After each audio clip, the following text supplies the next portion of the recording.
fans. Thank the good Lord that the Knicks had more fucking chutzpah to start off their playoff debut than we had to start off our playoff debut. Welcome to the Knicks Film School Postgame Show. Presented, of course, by our friends at Fanatics, who you just heard me talk about. All right. Let's get into this game. I have DJ Zullo here with me. DJ, how are you, my friend? I'm great. That was a hell of a lot of fun. It wasn't fun throughout the game, but man, you'll get into it. But we had a lot of questions about this team's grit, grind, all the things that we questioned. They passed it all in spades in this one with a hellacious fourth quarter performance that was phenomenal to watch. Well, are you a religious man? Are you a man of the faith, DJ? I mean, I can be. Because I don't know if you know, tomorrow is Easter Sunday. Yes. And I have an announcement for everybody out there. Came a day early, but Christ, he hath risen. And his name is Payne, and he has some big old balls the size of Chauncey Billups. Or no, sorry, not Chauncey Billups, Sam Cassell. Yes. I got my reserve early 2000s guards confused. No, that was a special performance by a guy who I think in a game where it's funny, we were talking about it. We did the playback watch along, and we were talking about how, Cat was having a good game, but not getting many shots. And Brunson was obviously having his struggles, and Mikal Bridges not really making the big impact. And OG Anunoby, big impact on defense and on offense in the first half, but a little bit too much OG on offense in the second half. And the defensive impact started to wane. And you're sitting there, and this team is down by 9 points. And you're like, oh, my God, the Pistons are really going to steal this game. And I asked you on the playback, or I said to you on the playback, I said, it feels like someone off the bench is going to need to come in and give them a spark, because you looked at the Pistons and you looked at what they were able to do. Cade hadn't even had a good game, and they're up by 9. And why are they up by 9? They're up by 9 because of all these role players who, granted, had been to the playoffs before. Your Tobias Harris's, your Malik Beasley's, your Tim Hardaway Jr.'s of the world. But so who is it going to be for the Knicks? Because the guys that had done it in big spots all year, your premium, your headliners, it felt like it was going to take something else, something more. And look, we're going to talk about what those headliners did. It ended up being a phenomenal game, all things considered, from Jalen Brunson. It ended up being a phenomenal game, certainly from Karl Anthony Towns. Boy, we're going to talk about him. And it ended up being a phenomenal game from OG Anunoby, some other heroes, Josh Hart, Mitchell Robinson. We're going to talk about all of them. Yep. But we have to start with Payne. There is no place to start other than with Payne, because when the snowball got rolling downhill and it started to pick up steam, but someone needed to get that sucker going. Someone needed to do the work, the hard part, to craft that thing when he was getting pelted from left and right. And sure enough, it was the guy who many, many times this season, when the Knicks needed a spark off the bench, he has been there. And on a minimum contract, playing in front of a guy that I know a lot of Knicks fans throughout the course of the year would have much rather seen in Payne's place. Because you always love the rookies, right? Mm-hmm. He withstood that charge. He withstood, any Kolek notions, any DeLon Wright notions. Hell, you had idiots like me saying before the playoffs that I didn't know if Payne was going to be a member of the rotation. I thought they were going to go more to Landry Shamet, and his shooting shows what the hell I know. And Payne paid off that faith. Let's start there. What do you got, Deej? Well, listen, there were 2 points in that game, in that fourth quarter. You mentioned the 9-point lead. In the fourth quarter, 2 different times, Pistons had 8-point leads, 96-88. Payne gets downhill, left-hand finish at the rim, 6-point lead. Pistons score again. It's an 8-point lead again. Now Payne goes down with his right hand, getting to the basket, which has not always been his strong suit, finishing at the rim. Finishes again, getting downhill, getting the lead back down to 6, and then the 3-point shooting, the step backs, the catch and shoot started to build, and now the momentum was had. It started with Payne sort of stopping the bleeding, and then he was the catalyst, getting the Knicks tied, and then eventually in the lead. Listen, we knew this about him in terms of the confidence, in terms of the being unafraid of the moment. Because he's been there. He's been there. He's done this. He's been in NBA Finals games. He doesn't have fear of the moment. That Knicks team was on the verge of having a loss that was going to bring a lot of uncomfortable questions about not only the series, but beyond. He brought them back from the brink, and obviously he needed help to get him over the finish line. They aren't in contention in that game to have Towns impact the game on the defensive end, to have Brunson perform so well in the fourth quarter on offense, if it wasn't for Payne keeping them afloat. And my God, he had the whole thing going. And then you couldn't, to his credit, he was good enough on the defensive end to the point where you could ride the offense a little more and not feel like you're giving up something on the defensive end. And we saw Knicks, whether it was Shamet, Payne in the first half, get beat on some off-ball screening for Beasley threes. So the concern was, Payne's performing well on offense, but what is he holding his own on defense? I thought he did. And it was a monumental fourth quarter performance for a guy that's been an incredible Knick, considering the contract, considering the role he was he was supposed to play and has played. You can't say anything more, anything less about how he played. An incredible performance. And listen, it's not by accident that Payne and Towns, once again, that duo, which has been, as we talked about on playback, a phenomenal duo all season long. Once again, they're the two that get the Knicks going. I think the way they play off each other, I think is, especially on the offensive end, is a big deal. You're right to lead with Payne. There's other guys we'll get to, but my God, what a performance. The ceiling of this team, whether you're talking about this year or whether you're talking about assuming that they keep the core of this team together into the offseason and beyond, the ceiling of this team comes from how well Karl-Anthony Towns and Jalen Brunson can amplify each other's games to the degree that, and they are, I mean, as we saw in this game, certainly in the second half for Jalen Brunson and really the entire game for Karl-Anthony Towns, they are brilliant offensive players. But like it will come from how well they amplify each other's games. In the interim, you have Karl-Anthony Towns on your team, and he is the biggest tactical advantage that you are going to have on most nights.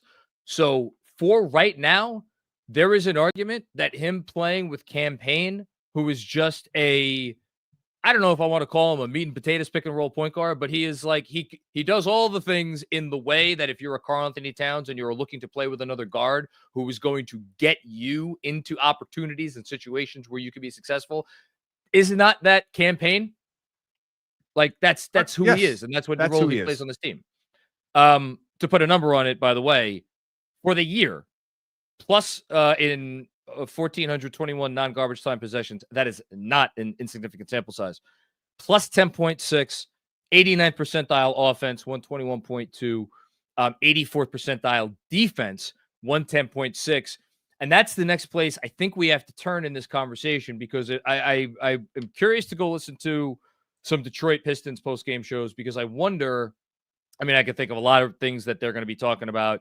And part of it's going to be the fact that, oh my God, did we just blow our chance to win this series because we just came into Madison Square Garden in game one, shot 47% from deep, 46.9 to be exact.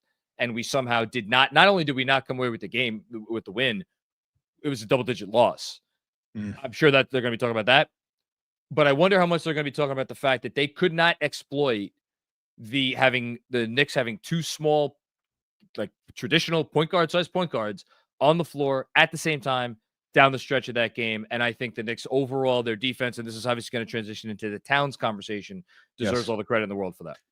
Yeah, Towns, he got credit for 2 steals in the fourth quarter, but he got his hands on many more deflections, and he was as active, as aggressive as we've seen him all year. And, you know, the big adjustment that many of us thought would take place is that they would have Towns more aggressive at the level of the screen. That did play out. Now, listen, it wasn't always perfect. He got beat, especially in the second half, a few different times in that third quarter, specifically for Cade Cunningham forays to the basket. But generally speaking, I thought he held up okay on that end. But it was more the backline defense of Towns in that fourth quarter. You mentioned the verticality at the rim during the playback against Thompson, against Duran. Both guys. And the Knicks struggled finishing at the rim in the first quarter, second quarter. They were great finishing at the rim in the fourth quarter. Pistons struggled. A lot of that is Karl-Anthony Towns just being big and large, which, listen, gives you a baseline competency as a defender, or it should be if you're engaged and your effort is there. And you see Towns with the effort, with the engagement, be a problem for the Pistons who, listen, Duran, he's an undersized center. Stewart, an undersized center.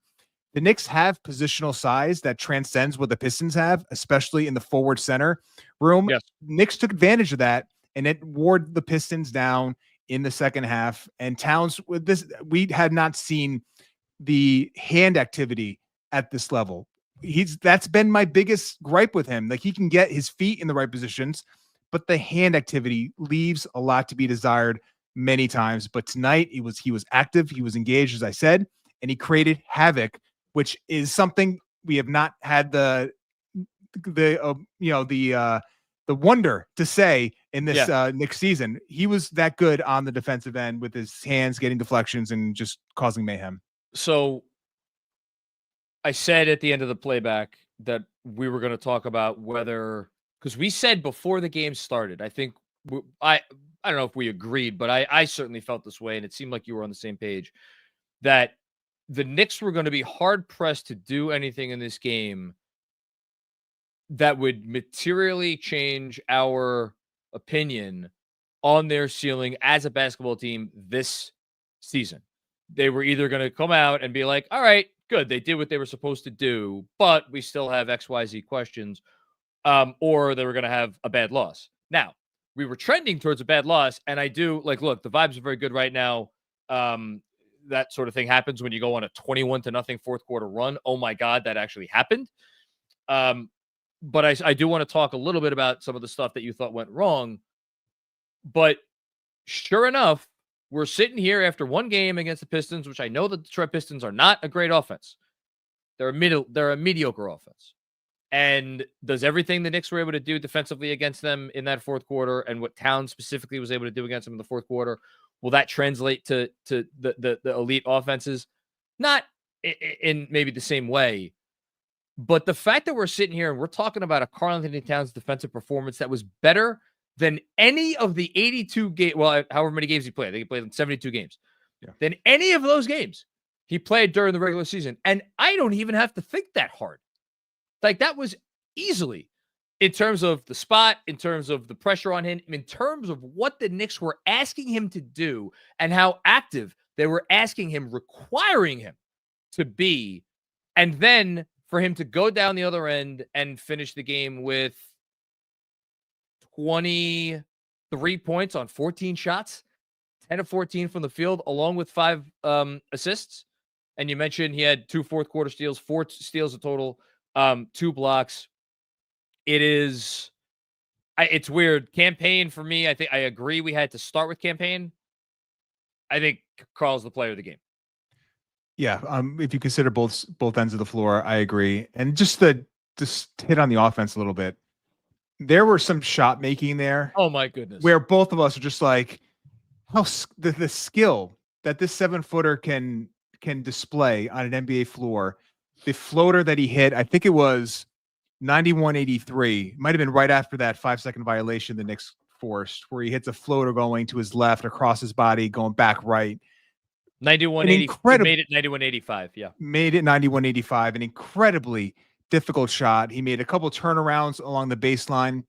He did not, despite the 10 of 14, it wasn't like he was being served up layups and dunks at the rim. Like, these were tough contested shots, and he's just that level of shot maker. And then you also saw his co-star Jalen Brunson, after struggling, and we both referenced, like, they had shades of game 1, game 2 against Philadelphia last season. They were good shots. They were good shots that he just wasn't missing. Now, I think both of us, a little concerned regarding the foot ankle being compromising some of his explosion. Yep. But it was just like, he talked about Brunson being hunted. Fourth quarter, it was Tobias Harris, come, let's dance. And Brunson beat him time and time again, getting into the paint, finished with 34 points on 27 shots, didn't even play well. And it's still for a playoff game, a relatively efficient performance for Jalen Brunson. I thought the way that he got himself going, and then I think you touched on it as well in playback, while he wasn't perfect on defense, never felt like he was being played off the floor. No. And so compromising on the defensive end. He held his own, which is all you can ask for at this point. It's such an important distinction.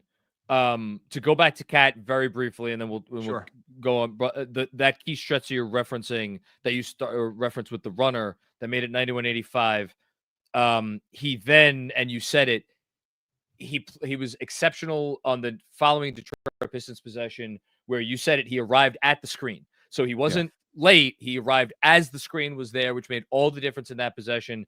It became Nick Ball. I forget if it was a missed shot or a turnover. And then after that, he comes down and he hits a three, which was big. The Pistons still made another push. They still got the lead back up, but that early stretch from Cat was big. Yeah. As far as Brunson goes, I mean, he was getting wherever he wanted and making pretty much everything in the second half. It's funny. We were sitting there talking about, this is one of the worst halves, of Jalen Brunson's playoff career as a Knick in the first half. Dude finishes with 34 points. Yeah. On 27 shots, 8 assists, 1 turnover. Yeah. And if you want to say the biggest difference in the game was that Pistons 19 turnovers, Knicks 9 turnovers. That's the second game in a row. 6 for Cade Cunningham. So and that's been the big, other than the finishing at the basket, that's been the big issue for him as an NBA player. That's the difference when you compare the two stars that control the basketball. One's loose with it, one keeps it contained and doesn't give you turnovers. Big deal. Big deal. And the Knicks, I would say in general, save for the one turnover Brunson did have, was almost drove us through a freaking wall at the end of the game there. But yeah, I mean, look, the Pistons got a little rattled late. Some of those turnovers are not the sort of thing that they're going to do in normal circumstances. I mean, they had this crazy run going against them. We'll talk about Cade a little bit more in a little bit, but I think actually the way to start the Cade conversation is to talk about the next guy, which is OG Anunoby. Yeah. So, in retrospect, that was the biggest tactical decision out of the gate from Tom Thibodeau, to put OG on Cade.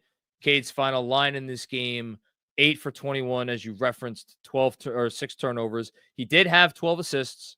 But again, 21 points on 21 shots, even with the 12 assists, when you factor in the 6 turnovers, like, if you're the Pistons, you're just not going to be able to win a basketball game if this is what you're getting from Cade Cunningham. How are you feeling as far as whether or not OG is going to be able to keep this up, and whether or not the Knicks or the Pistons are going to be able to bring any sort of adjustment that is going to make it easier for Cade to get going from here? I think it's tough if you're Detroit. I do. I think you saw how much Anunoby's physicality of just keeping his arm into the hip of Cade and just making every four-way into the paint a little bit tougher. And it's just at the margins, he's taking away just a little bit from the field goal percentage. He's not blocking shots, but he's making the shots just a little bit more difficult over a sample size of a game and a series that matters. I think the Pistons went away, and I would love to get the numbers on the ball screens that Cade ended up running overall in the game, but it seemed to me, at least in the first half, they really went away from it, because I think they were worried about Anunoby and his screen navigation being impactful in that area. So it was a lot of Cade running into DHOs, get actions where he can pass the ball, follow it, get some momentum, or just catching it almost at the elbow inside the 3-point line. Yeah. In the second half, it seemed, at least the first possession, to try to get Cade back into his normal rhythm. And you saw him start to maybe find his way against Anunoby, but it was fleeting. And Anunoby, again, in the third quarter, it seemed where he took the foot off the gas a little bit, pushed the gas a little bit further in this fourth quarter, turned the defense up again. Cat, again, impactful at the level.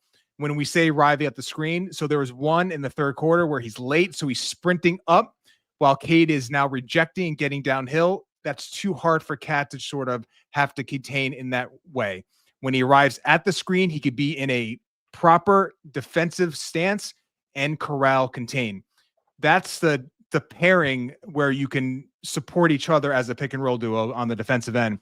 But I think for me, I'm more confident in OG continuing to make life tough on Cunningham. And I don't know, standing here right now, if the Pistons have an easy adjustment based on that matchup. Like, there's probably things it's like you lean more into getting Brunson involved in as many actions as possible. Bringing Brunson's man up to screen, but if it's OG, he gets through the screen. He gets through those screens against a Hardaway or a Beasley. He's getting that's the conundrum that I think Bickerstaff is going to have to face in this interim before game 2 to try to figure out how to manufacture some space for Cade to operate.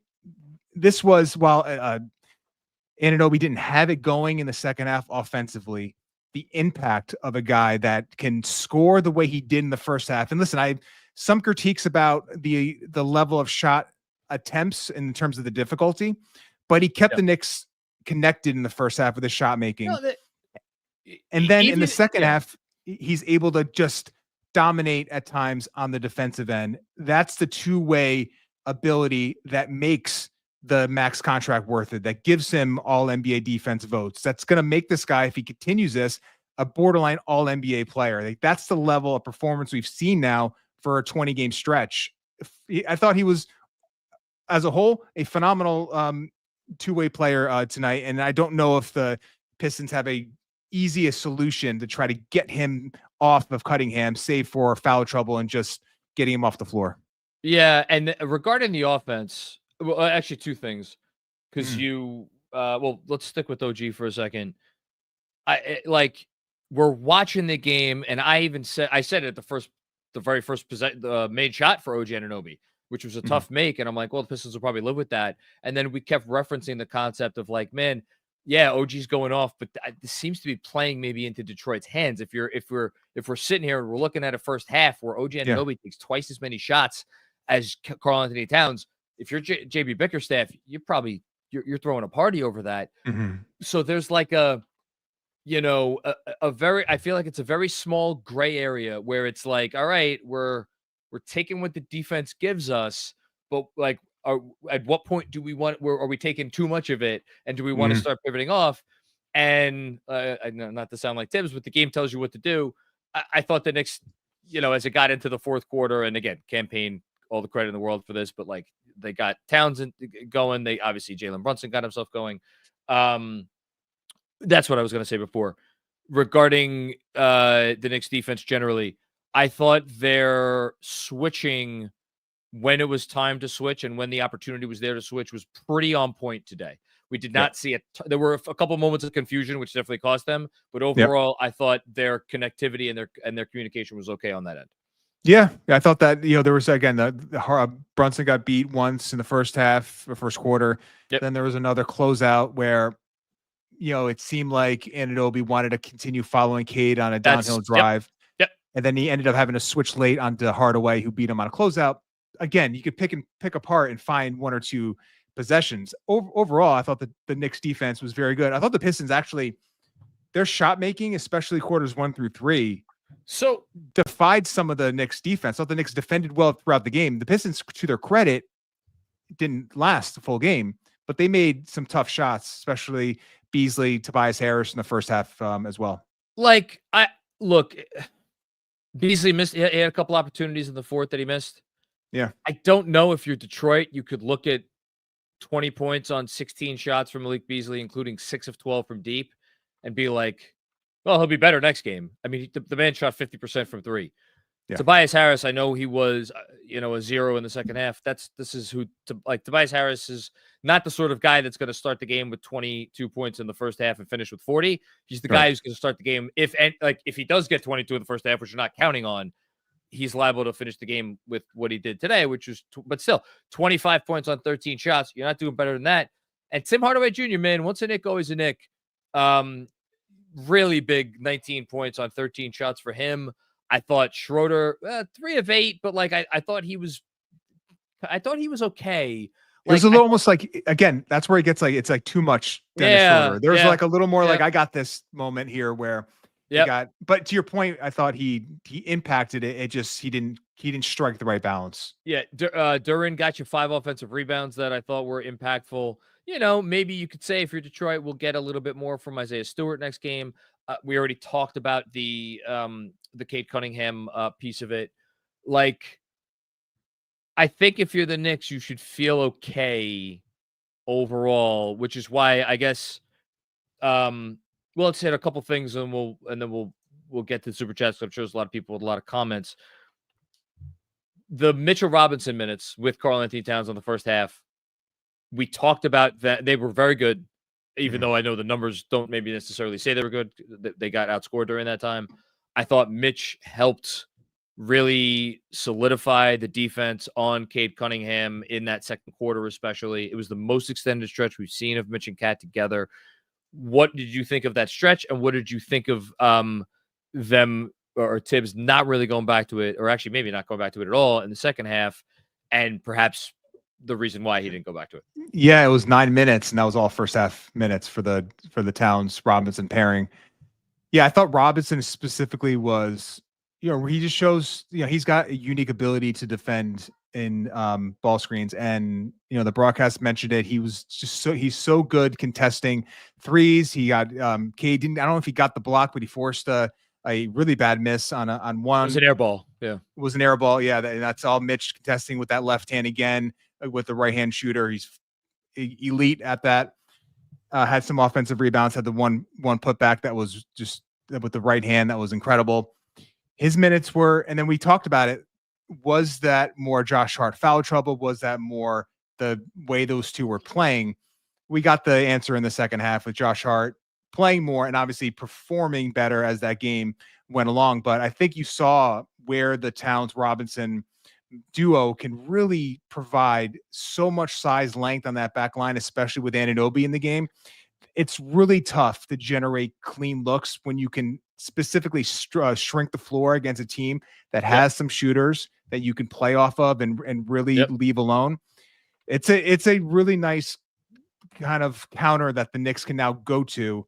And I thought Robinson looked good. I don't mind that Tibbs didn't go to it in the second half, because I really thought Hart's verve, and the thing that I always talk about with him is like, it's not just the numbers, it's how he's performing. Offensive rebound, it led to, I think, a campaign 3. Yes, right? And also speaking of 3-pointers, it came amidst the Brunson injury scare because he was on the ground. It's a big 3-pointer Josh Hart hit in the which I missed because I was watching Brunson lay on the floor, and all of a sudden I see the ball go through the rim. I don't even remember Hart shooting it. Huge play, great point. Knicks ended up shooting, by the way, after struggling, finishing with layups. So they're 10 of 20 on layups, quarters 1 through 3. They ended up going 10 of 12 on layups in the fourth quarter. Shout out Pivot Fade for those numbers. And some of them were open in transition and things, but still, that's massive turnaround. Massive turnaround, but also speaks to the Knicks getting out in transition. And Hart being the driver of that, both as a playmaker and as a finisher. It's beating a dead horse. But again, if the Knicks are moving in transition and getting good offense there, Josh Hart is usually the one driving that, and he really did in that fourth quarter. And they're going to need that element to generate good offense against a good defense. I don't want to end on a down note, so I'll think of something to end on a high note before we get to the super chats. But you had mentioned that the game was going in a direction where we were going to have to start asking some troubling questions. Just speak to that a little bit, because it was, at one point they were down by 9 points, I think early in the fourth quarter in this game. Down by 9. And listen, Mikal Bridges was a no-show in a game where I thought he came out in a way in the first few possessions, like you were going to be able to get some, maybe not a 25 plus game, but a game to where he's scoring 18 to 22 efficiently, which I thought the Knicks were going to end up needing. Now, Anunoby was good enough in the first half to maybe keep the Knicks attached and sort of take the mantle as the third option there. But, Bridges, it's the same sort of story with him, where kind of floats through the game, and a lot, you don't never really know how much of that is the play calling, the point guard. There's a lot of things, but again, he didn't have that aggression to demand the offense and to take advantage of some, I thought, really advantageous matchups. And then again, he's not guarding Cunningham, so you're not gaining this on ball value. So I love the game. He had some nice defensive moments here and there. He did. Well, he actually, to that point, he had a really impressive stop against Tobias Harris. It was like game was teetering for Detroit, and they just come out of a timeout. Post up. Yep. They draw up a simple isolation post up for Tobias Harris. Bridges on an island, no help. Takes it, of course, is a really tough shot. So you didn't get a great game out of him. Shamet came in, I thought, struggled defensively. Didn't really see much of him, if at all, in the second half. I don't think he ended up coming back in the game. Did not play in the second half. And then McBride, I thought, turned it up defensively and was part of the Knicks really turning that game around on that end. But the shot making, I think, missed his only 2 threes. Didn't seem like he had a lot going on that. You're not going to get Campaign to have this performance every night. So it's Bridges, McBride, Shamet too. Knicks are going to have to get more out of those 3, but Bridges is the one, and you never know who's completely at fault. But again, back to players have agency. We need more from Mikal Bridges for the Knicks to, again, talk about ceiling to get to that point. Love that. So ending on a high note, I think we could go with this, which is that it wasn't until later in the game that we really saw the Knicks go to the Karl-Anthony Towns, Jalen Brunson pick and roll. And I think looking forward, at least for this series, I don't think we have evidence to suggest at this point that the Detroit Pistons are capable of stopping that pick and roll. So I think, so I think that's a super encouraging sign. We did talk throughout the game about, could you go to Towns more with this mismatch? Is there going to be a game here where he needs to maybe get in the muck a little bit more and post up more regularly? Possible. He ended up putting up 3 threes. The opportunity was not really there because of how the Pistons were guarding him. So, but when he had him, he, took him. The one he made was a big one. I think if you're a Knicks fan, you have to feel pretty good coming out of this game, don't you? Yeah, and I think you're 100% right. And just on the pick and roll stuff, so it was getting Tobias Harris, who they were switching on to Brunson getting to his spots. It's familiar because you saw Brunson make a lot of shots and get a lot of easy baskets last season against Tobias Harris in isolation in the playoffs. So that's certainly a familiar sort of matchup for him. Got comfortable there, found Towns in a short roll. That was a big moment where Towns looked like he was going up for a floater, ended up passing at the last moment to Josh Hart for a finish at the rim. Beautiful play.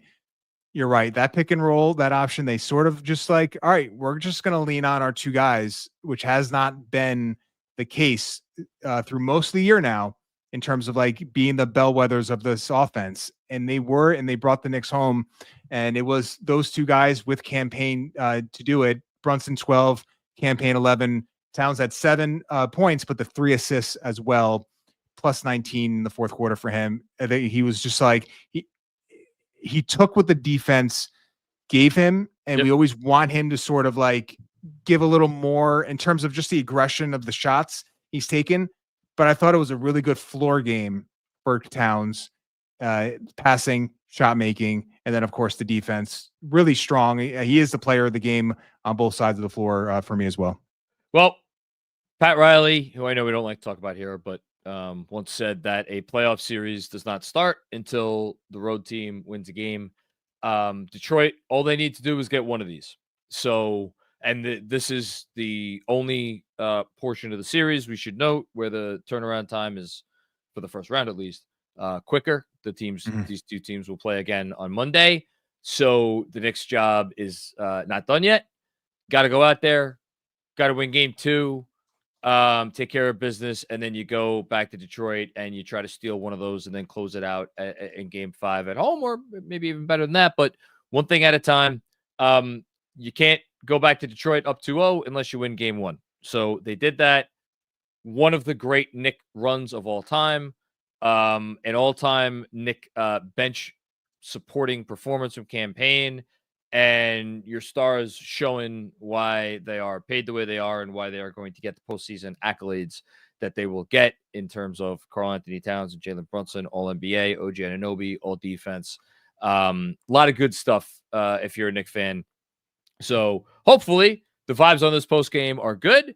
But before we get there, DJ, you're hanging out for Betting and Sweating. Yes, we are back. Betting and Sweating. We are very, very proud and happy to bring back this segment. It went away for a while, but now it is back with a vengeance because courtesy of and presented by our friends at Fanatics Sportsbook. A bunch of us made picks ahead of this game. We're going to look at those picks right now. I know I won my pick because Andrew texted me ahead of time, and I'm like, I'm not overthinking this. Mhm. What's the Jalen Brunson points number? 27? Oh, how many times last postseason did he score more than 27 points? Oh, okay. Yeah, give me the over. So I took the over. That was a win for me. Deuce McBride. You had to sweat that one out a little bit.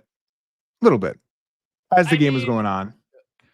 Maybe in the first half, there was a little bit of Yeah. sweating. More sweating than betting, but at the end, it was fine.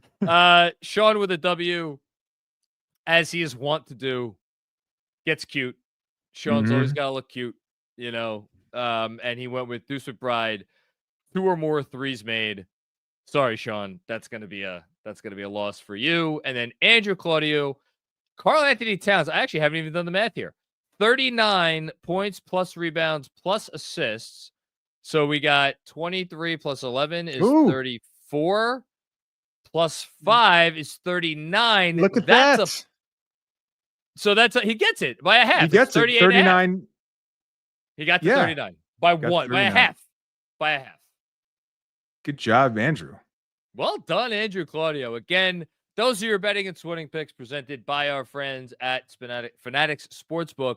Again, very excited about that partnership, which is we're gonna be doing these throughout the rest of the postseason. Be sure to check back on every Knick game on game day during the postseason, where you will get a chance to see our betting and sweating picks, as well as Andrew and Sean went live to discuss some different picks before this game. So stay tuned for those on our YouTube channel, and much more where that came from very soon.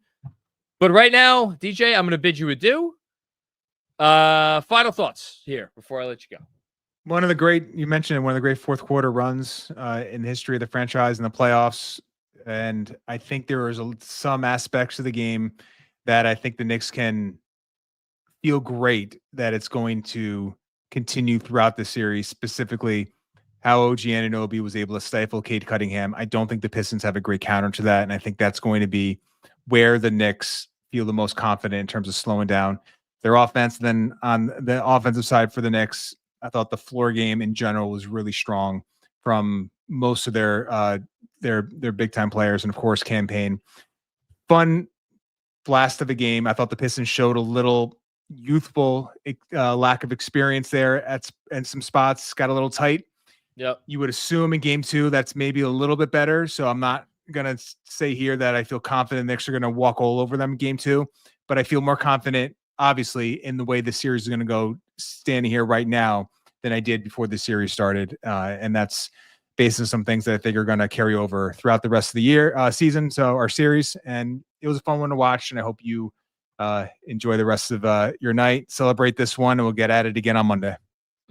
Sounds great, man. DJ, it's a pleasure to have you as always. And for anybody who may not be aware, you can find a whole lot more of DJ Zullo and his analysis of this basketball team on the Knicks Film School Patreon. Where we're putting out bonus podcasts. DJ's putting out film work, mailbag question and answers, Benji's extended grade books, which he'll have certainly after game 1. So if you cannot get enough of your analysis, the top-notch analysis of the Knicks, go check out Knicks Film School on Patreon, where DJ is one of the stars there. Thank you, sir. Appreciate you very much. Appreciate it. Enjoy it. All right. Later. See you, Kev. All right. I'm ready, baby. I feel good about this one. a lot of questions about this team. A lot of questions about this team coming into this postseason. And I think some of those questions were, for me, most of those questions really did not have to do with X's and O's. It had to do with what is the metal of this team? What's their makeup? When the going gets tough, who's going to be there to answer the bell? Are they collectively going to be there to answer the bell?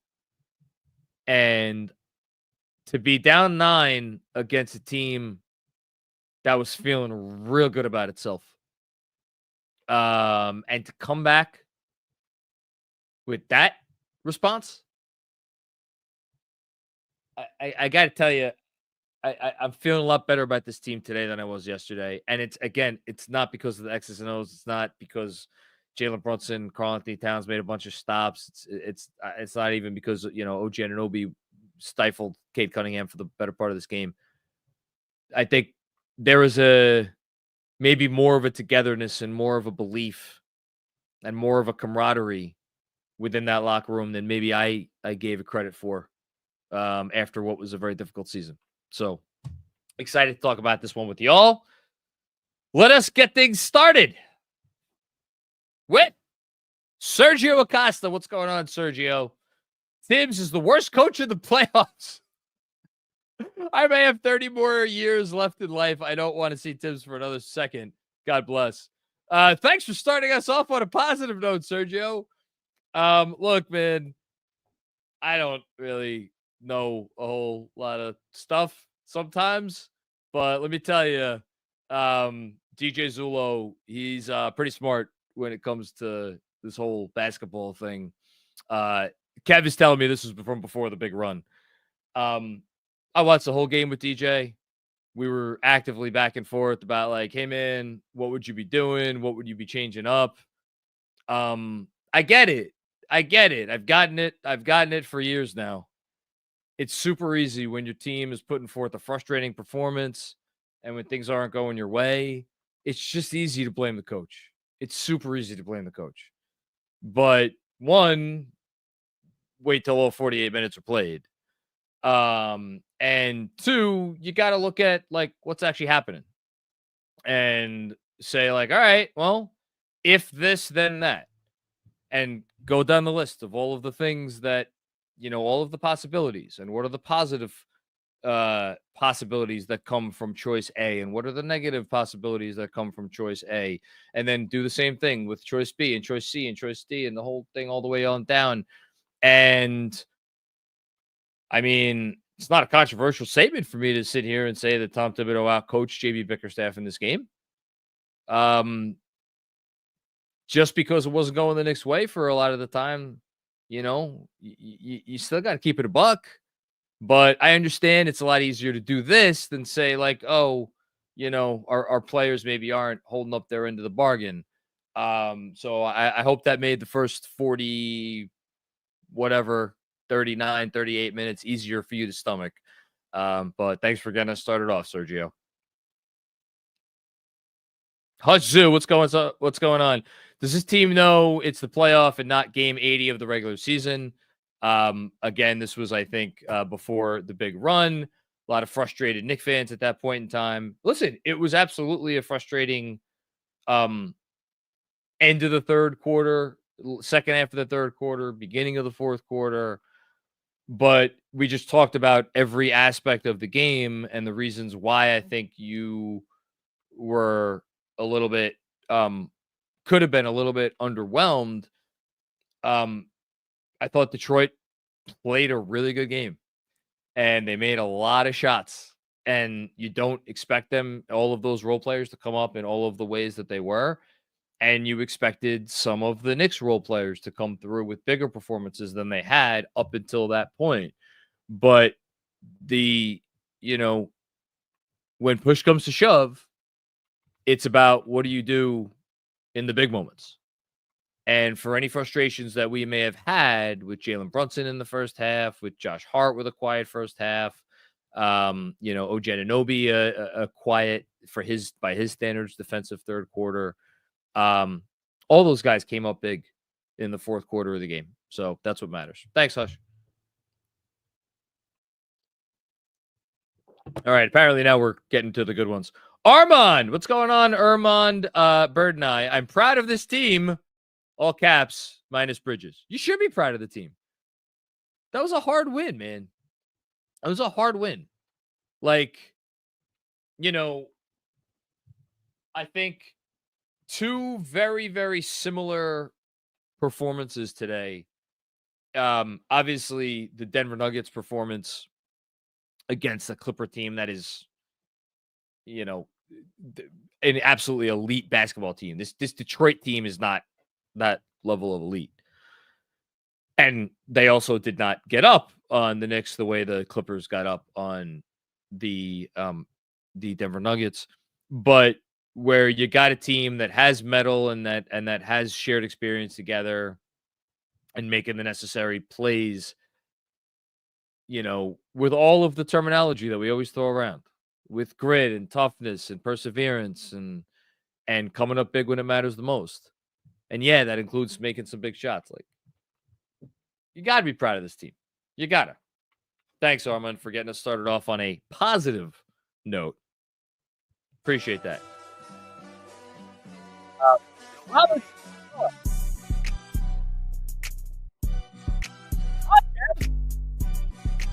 Oh, boy.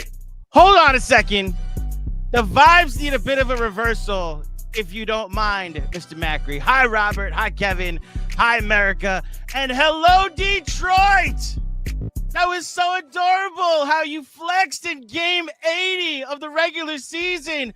Well, welcome to the bright lights of Madison Square Garden and the postseason, my friends. By the way, Eminem, you could get some, okay? The company Oh, yeah, of because Ford, it's from Detroit. That's right. The company of Ford, you can get some. Anybody else from Detroit that I now have to do some research because I don't know a lot of people from Detroit? You can get some. Buddy's Pizza. Really Buddy's good Pizza. You can get some.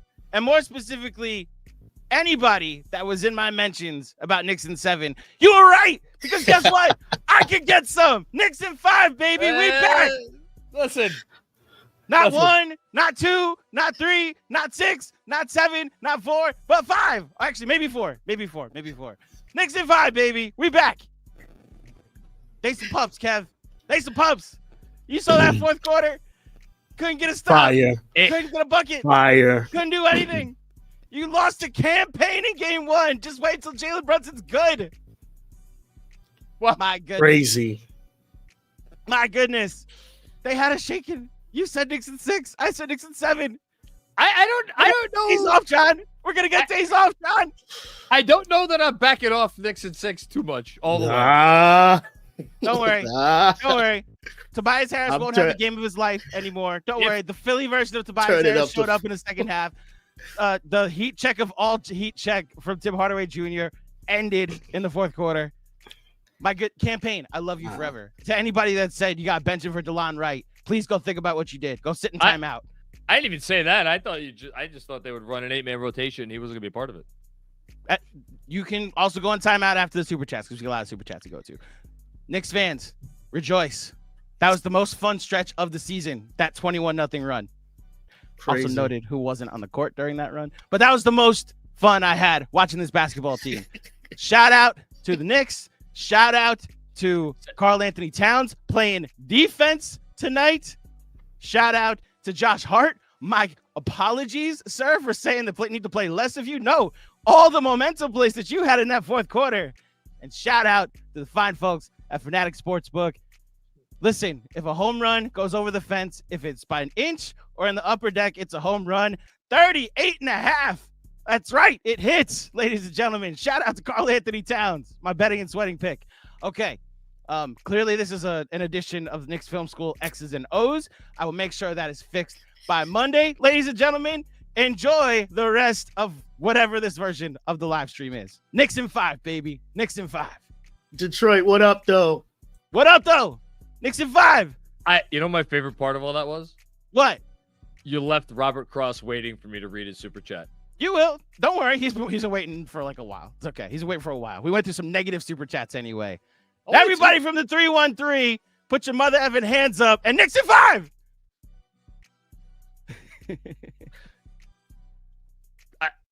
There's no chance John knows what movie that's from. I'm so serious right now. I will give you $100 in fan cash in Fanatics if you can tell me what movie that's from. What's the line again? Now, everybody from the 313, put your mother effing hands up and follow me. Not 8 Mile. Now, $100 in fan cash coming John Macri's way. Look at you. He stands tough. The only movie you've said. Right, I've seen that movie so many times. Hold on, everybody. You got to call Mac Papa Doc for the rest of the night. I did not. Papa Mac. I did go to private school. Listen, but I know something about you, Kate Cunningham. You went to Cranbrook. That's a private school. No, I went to private school, but it was I went there on scholarship. My parents did not pay for me to go to that private school for high school. What's the matter, John? You embarrassed? I forget what the next line is. Clarence. It's really Clarence. No. It's Clarence. And it does start with a C, though. That's right. We could keep it going.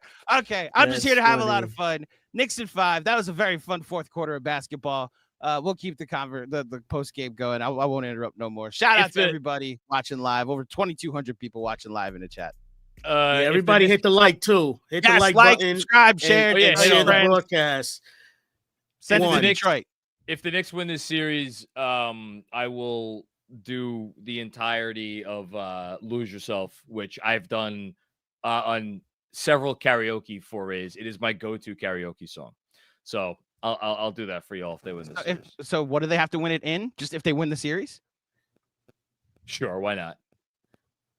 Okay, I now need the Knicks to win 4 games because that needs to delay what will be the greatest moment in YouTube history, ladies and gentlemen. Okay, New York Knicks, you have a mission.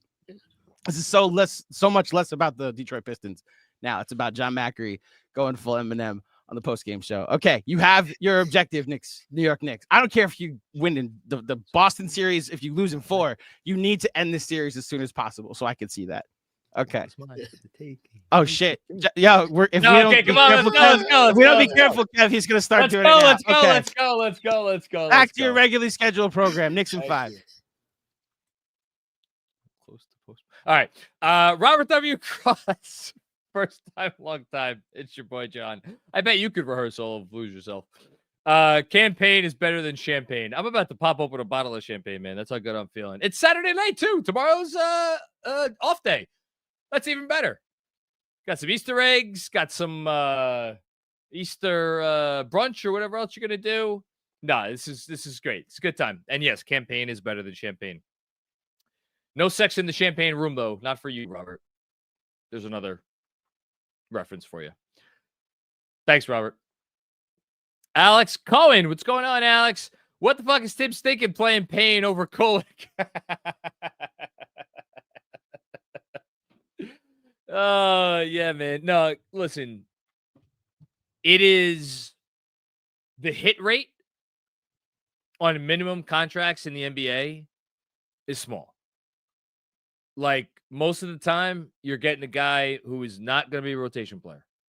Most of the time. The vast majority of the time.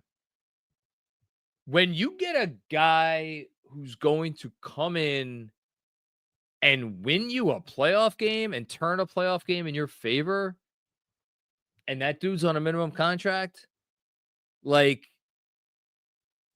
you cannot, like, the gift that is. And I know the front office has maybe come under some fire with certain things. An exceptional job by them to get campaign on the roster. And I mean, I've been saying it for a while now. Like, I think Kolek's going to get the backup point guard job next year. This team would miss campaign if he wasn't here. That's for sure. Thanks, Alex. Sam Garcia, 1 down, 3 to go. Yep, that's the mentality. And then you move on to the next challenge after that. But you got to get past the first challenge before you move on to the next challenge. I think, look, obviously they want to end this series in as few games as possible. The team that you like, I don't think they're going to get ahead of themselves. what are the Magic gonna push the Celtics to 6 games? Maybe. I said Celtics in 5. I know some people have said Celtics in 6. I think that was actually one of DJ's takes in the X's and O's before the Pistons series, that he thought the Celtics would or the Magic would give the Celtics some real problems. I hope so. That would be great, because if the Knicks could somehow win this series in fewer games than it takes the Celtics to win their series, that would be great. On the other hand, like, listen, they won game 1, fantastic. Could still go 7. You drop Monday, you split in Detroit, win game 5, lose game. There's a lot. It's one game, like you said, but it's the way you want to start off. It's the numbers on teams that win game 1 in playoff series are pretty robust. Thanks, Sam. Juanon, what's going on, my friend? Baby Juanon got her first playoff win today. Congratulations to her and to you. She's 6 days old and already has better takes than Steph Bondy and Mark Berman. Hashtag fire tips. No, Bondy's good people. And Mark Berman is Mark Berman. He's very good people, but his takes are atrocious. I love you, Mark, but it's true. Congratulations to you. Seriously, I apologize that I've been so consumed with whatever bullshit I'm consumed with that I did not even realize that your family introduced a new little one into the household. Sincerest congratulations. Mazel tov. I sleep when they sleep. I'm sure somebody has told you that already. If nobody has, please take that advice. Juanon, you have been one of my favorite post-game supporters, favorite people in the Substack chat, favorite supporters of Knicks Film School and of me personally for years and years and years now. Cannot thank you enough for everything you do, and just congratulations again. I hope everything is good, and happy she got to experience her first win. That's awesome. Next up, Robert Cross with another one. Bridges was bad, like real bad. All right, so minus 19 or minus 16, excuse me. Not what you want. 8 points on 9 shots. Not what you want. 2 assists, 2 rebounds. Better than Kyle Kuzma. Still not what you want. 2 blocks. I mentioned he had some nice defensive possessions. Look, let's segment Bridges' game into 2 halves, defense and offense. Defensively, he was not given the Cade Cunningham assignment. On the couple of occasions he was tasked with guarding Cade Cunningham found more success than not. Certainly. That made his performance look on defense worse than it was. I thought overall, Mikal Bridges defensively had a good game. It is skewed by what he was not asked to do. Was it a great game? No. Defensively, no. It was an adequate. Let's maybe not say a good game. Maybe it was an adequate game defensively for Mikal Bridges. Offensively, missed both of his threes. Was he overtly passive at times? You could say that.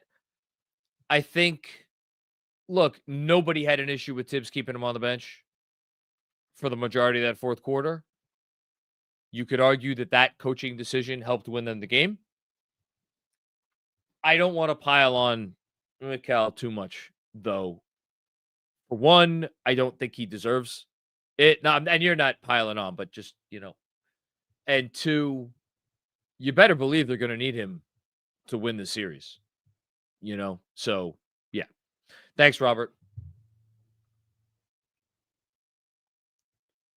Anthony Sixto, what's going on, Anthony? We just saw the roller coaster of the entire season play out in one game.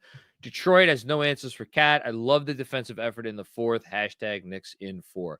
It's a lot of the season playing out in that game. There was a lot of it in that there were moments where you thought the Pistons maybe wanted it a little bit more. There were moments where you did think the Pistons were maybe like schematically in terms of what they were forcing the Knicks to do and in terms of what the Knicks were forcing the Pistons to do, that maybe they had the advantage there. Moments where in big spots, certainly Knicks were not coming up big in big spots. We've said all these things throughout the year. You know, there was a stretch there where it looks like the Knicks couldn't get a stop. And then they got all the stops. And how did they get those stops? They got it with aggressive defense. And I want to give credit, and I'm not going to be able to give credit because I forget who it was. But during DJ's X's and O's series preview with the gentleman who covers the Pistons, whose name, of course, is escaping me because I can't remember my own name half the time. One of the early super chatters in that X's and O's brought up the fact that the Knicks turnovers were, he thought, or Knicks generating turnovers were a big deal. And I actually also want to give credit. This came from Ben Kim-Gervy. Ben Kim-Gervy, who is just the absolute freaking best. And he talked about it in our town hall the other night. And about how when the Knicks get steals, they tend to do very well. Well, guess what? In this game, the Knicks got 12 steals. So shout out to Ben for that one too. But I think this is the sort of thing that we have been talking about all season, when the Knicks are more aggressive defensively and when they are not passive. Now, I don't think they were passive defensively really in this game. There were just a couple opportunities where Detroit got the better of them, but that aggressive defense for the Knicks certainly was a big part in helping them win this one. Thank you very much, Anthony. Appreciate you as always. Next up, Luyan. What's going on, Luyan? Knicks remembered it was the playoffs 40 minutes into the game. Just hope Jalen is okay. I don't know, guys. I was watching the game with DJ. I thought defensively they came out with a really good game plan for the entirety of the game. I know in the third quarter there were a couple of possessions there where it looked like Cade was getting comfortable. I watched this Knicks team for 82 games. As I know everybody else did too. I've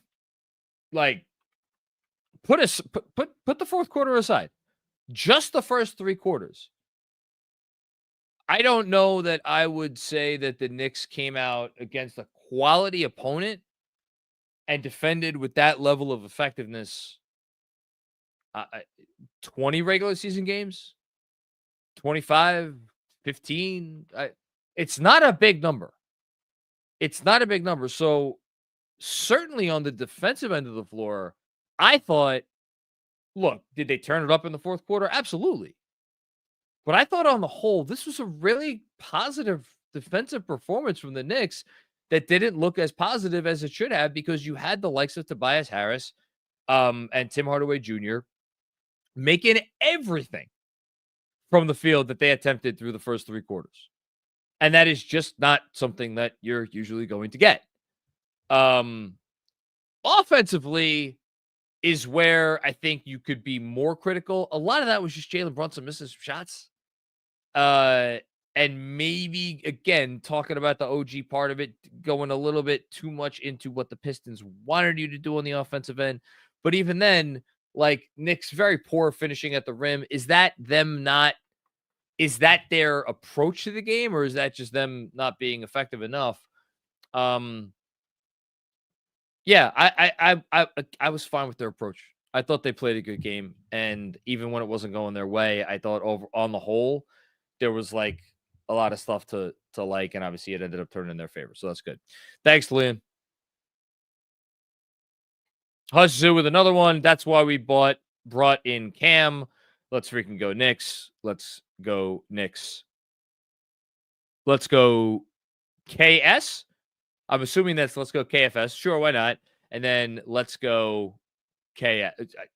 I'm assuming all of these are let's go KFS. So thank you for the shout out, Hush. And yeah, that is why we brought in Campaign. Really important player. And just to put a number on it, I mentioned that Ben brought this up in the town hall the other night. When the Knicks get double-digit steals this season, they are, if you include tonight, 22-6 when they get double-digit steals. Pretty good. Thanks, Hush. Campaign hashtag 3 more. That is from TJ2K. Man, the freaking cojones on that guy. He doesn't you need a guy like that on your team. You need a guy like that who does not care what the situation is. He doesn't care. He is going to go out there, and if he has a shot, and if he knows his team needs a jolt, he's going to be the one to try to give his team the jolt. Whether he gives it or not, it's not going to impact his ability to or his willingness to try. And when you look at his numbers on the year, I mean, I'll pull them up right now. Campaign finished this season from 3, shooting. Where are we here? 36.3% from 3. And he did so, and this is going to be the more important number, on 8.5 attempts per 36 minutes. Next closest among rotation or semi-rotation players, Landry Shamet at 7.4 per 36, then Deuce McBride at 7.1 per 36, and then you go down to Brunson and OG, and they're around 6 per 36. So he gets them up. He gets them up, and a lot of these are pull-up threes. So give him credit for taking him in a big spot. Thanks, TJ2K. Busy! What's going on, Busy? Cat, 10 of 14. Criminal, he only took 14 shots. If Cade is going to guard OG, I need OG coming off pistol action every possession or OG on the block. So, all right, let's divvy those up. Is it criminal he took only 14 shots? It is less than ideal. We were talking about it through the game. We talked about it going into the fourth quarter. Karl-Anthony Towns going into the fourth quarter. 9 shots. Not enough. The 3 biggest numbers of the game that stood out to me going into the fourth quarter. Cat with 9 shots. Pistons 54% from 3. And Mikal Bridges 3 of 8 from the field. Those were the 3 numbers that I were like, if the Knicks lose this game, these are the numbers that we're going to be looking at. In terms of OG and getting him going, I thought OG's shot attempts were good for the most part in this game. I thought his finishing around the rim was not great. Now you could look at me and tell me that's OG. He's not a great finisher around the rim, despite the fact what he did for the better part of a month when he was one of the best players in the NBA. On the whole, he's not usually a great finisher, so you want to try to get him, as you're saying, downhill in those pistol actions that they used to run for RJ Barrett. On the block, that's a way to go.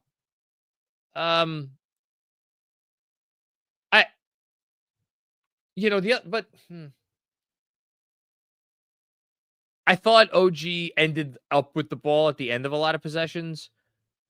Do you want them running more stuff for OG? See, I'm going to go back to the first part of your comment, which is like, I just want them running more stuff for Cat. I want them to try to get Cat the ball on the block.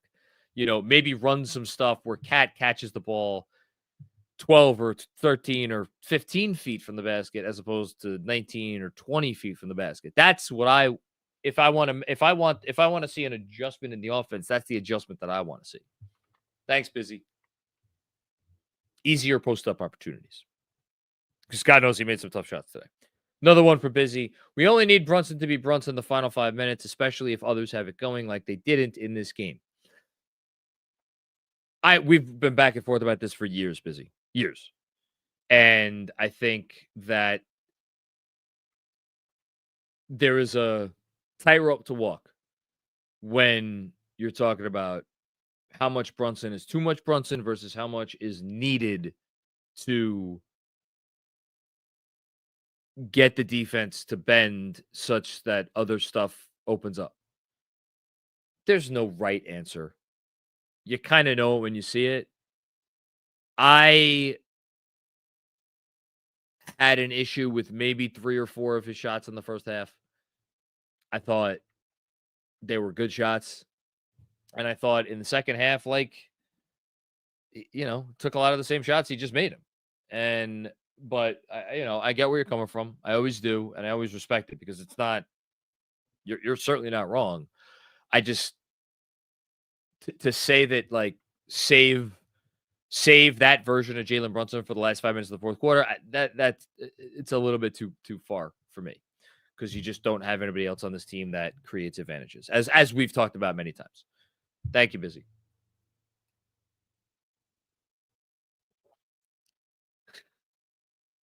So Kevin has instructed me when I read this next chat that we need every R.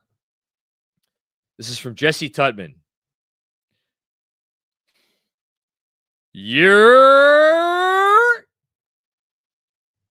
Did I get them all? Did I get them all? I tried. I can't extend that much more than that. Thank you, Jesse. Appreciate you. Oh, Mecky, thank you so much. Mecky's been an MVP of this postgame show for a long time, and your generosity never ceases to amaze me. Thank you so much. Really appreciate you. And thank you, man. Seriously. We snapped that playoff losing streak when Doris, Breen, and Jefferson called the game. I was not even aware that they had a playoff losing streak when Doris, Breen, and Richard Jefferson called the game. So that's good to know that is snapped. Very happy about that. The Pistons not going to shoot as well as they did going forward. Knicks in 5. Yeah, I thought about Knicks in 5. I went on with Dex the other day, and he ended up picking Knicks in 5. So what did the Pistons shoot today? The Pistons shot 48% from 48% overall, 47% from 3. As my wife is coming and doing her due diligence as a mom of children who will search for Easter eggs tomorrow morning.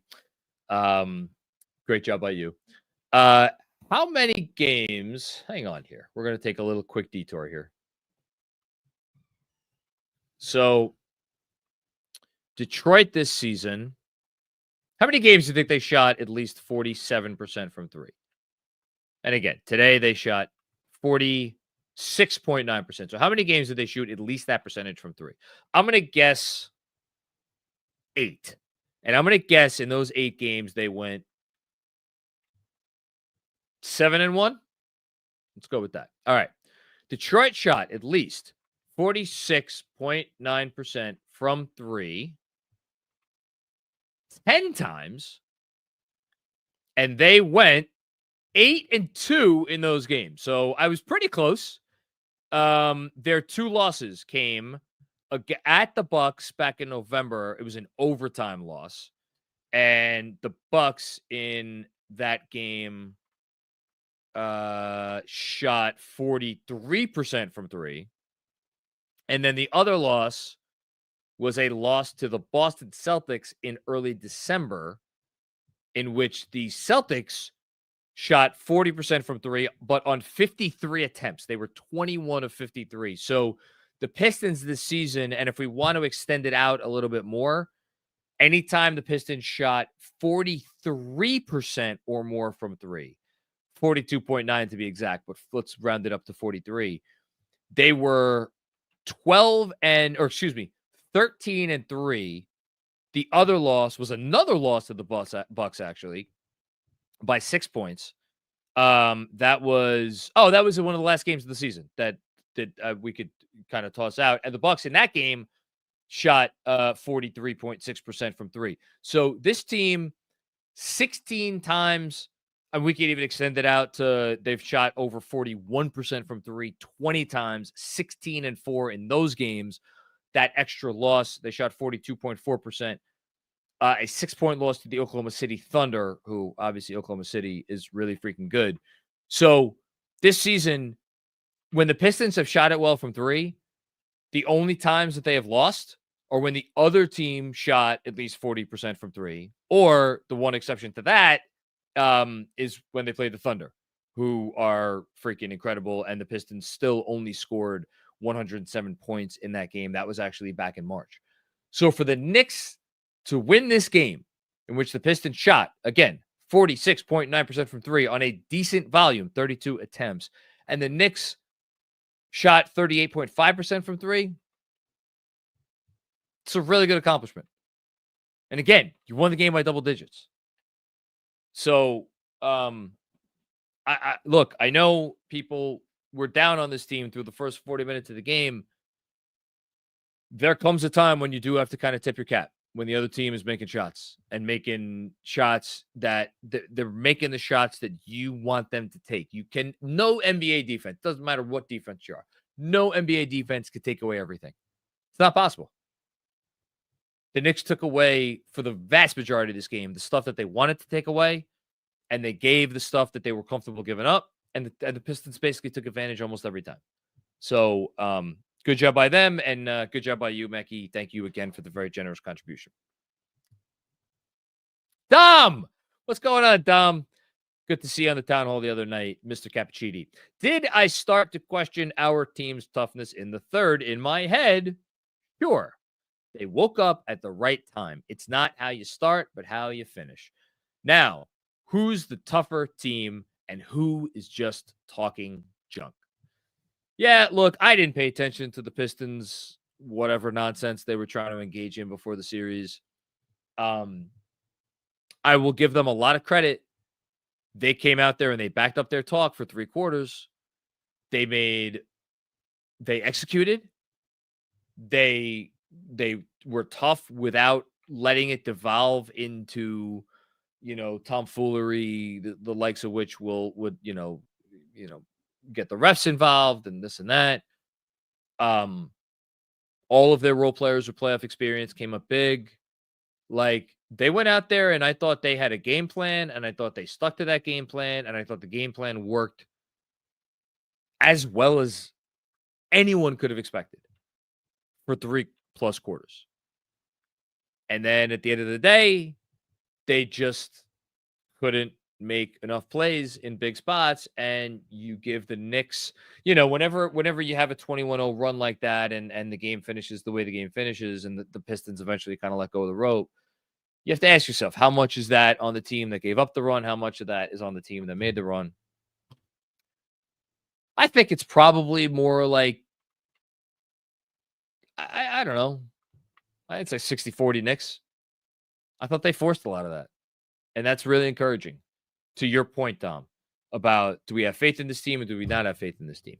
So I think based on what I saw, I have faith in this team's toughness, and I have faith in their ability to take a punch.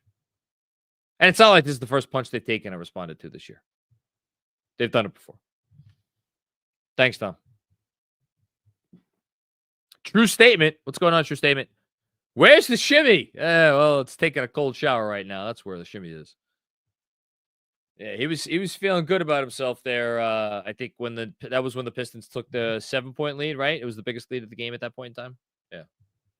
But better luck next time, Malik, excuse me. Freudian slip. Debo, what's going on, Debo? No panic, no quit, Knicks grit. The lights are never too bright for Brunson, the best player in the series, no matter what. Fourth quarter defense and offensive execution was awesome. Yes, it absolutely was. And I think Brunson reminded you that why he is who he is. He's never out of a game. You can't take him out of a game. It doesn't matter if he's 0 for 20. He's going to make sure he gets a good shot on the 21st attempt, or his version of a good shot. Now, were there a couple of looks that he took in the first half that maybe you're like, he forced a little bit there? Yeah. But I think one of the reasons for as tough as it was at times to get fully behind this team this season, in the regular season,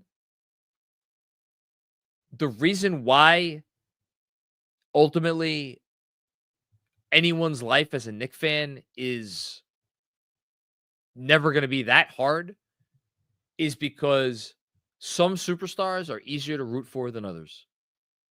And Jalen Brunson is, I mean, put aside, like your MVPs, Jokic and Steph. That might be the list. Might be the list. What I was gonna say, he's the SGA. He's one. Let's say this: he's one of the 5 easiest superstars to root for in the league. Even with the defensive stuff and the defensive stuff reared its head tonight, like, he cares. He's laying it all out there, and he has the respect of everybody in that locker room. So that goes a long way this time of year. I'll say that. Thanks, Debo. Christopher Halecki, what's going on, my friend Chris? My heart won't survive this. Yeah, me and you both.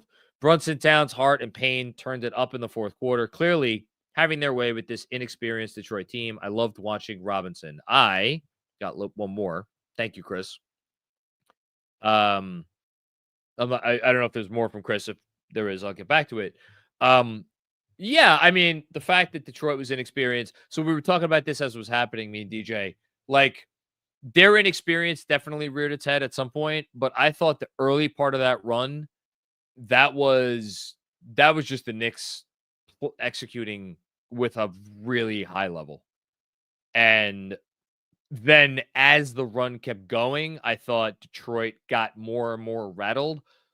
But that run doesn't start unless the Knicks put the initial pressure on. And they did at both ends. They tightened the grip, tightened the grip. They made the score closer, and then didn't give it back on the other end. There was one missed Malik Beasley 3 in that run where I'm pretty sure I said, it was right before the campaign 3 that was after the hard offensive rebound that tied the game. Beasley had a good look there. And I said at the time, if the Knicks go on to win this game, we're going to remember that miss. So that's the one where you could look at it that maybe the Knicks got a little lucky. You say you love watching Robinson. It was a great Robinson game. I think that it's going to get lost because he wasn't in there much in the second half. It's going to get lost behind Cat and behind Payne and behind Brunson's second half scoring explosion and OG's defense on Cade for most of the night. Mitchell Robinson, I think you could argue Mitchell Robinson was the best Knick of the first half. And I'm not even sure that, I mean, OG with his defense on Cade. No, it's got to be OG. It was OG. I stand corrected. It was OG. Mitch was right there with Cat. Cat was exceptional on offense and good on defense. Mitchell Robinson was exceptional on defense in the first half. And offensively, he was fine. He did well. So, big time Mitch game for sure. Thanks, Chris. Jason, what's going on, Jason? I don't know about you guys, but my anxiety was through the roof during that game. The Knicks needed that game more than any game in the past 5 years. Let's go, Knicks.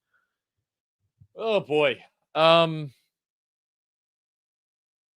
lot of postseason left to go.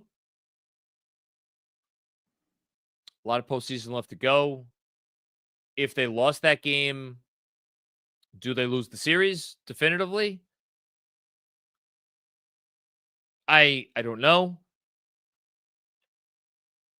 I think that was a more important game for Detroit to win, given the performances they got from their role players and given how they shot the ball. I think it was a more important game for Detroit to win than it was for the Knicks to win, even though the game was at home for the Knicks.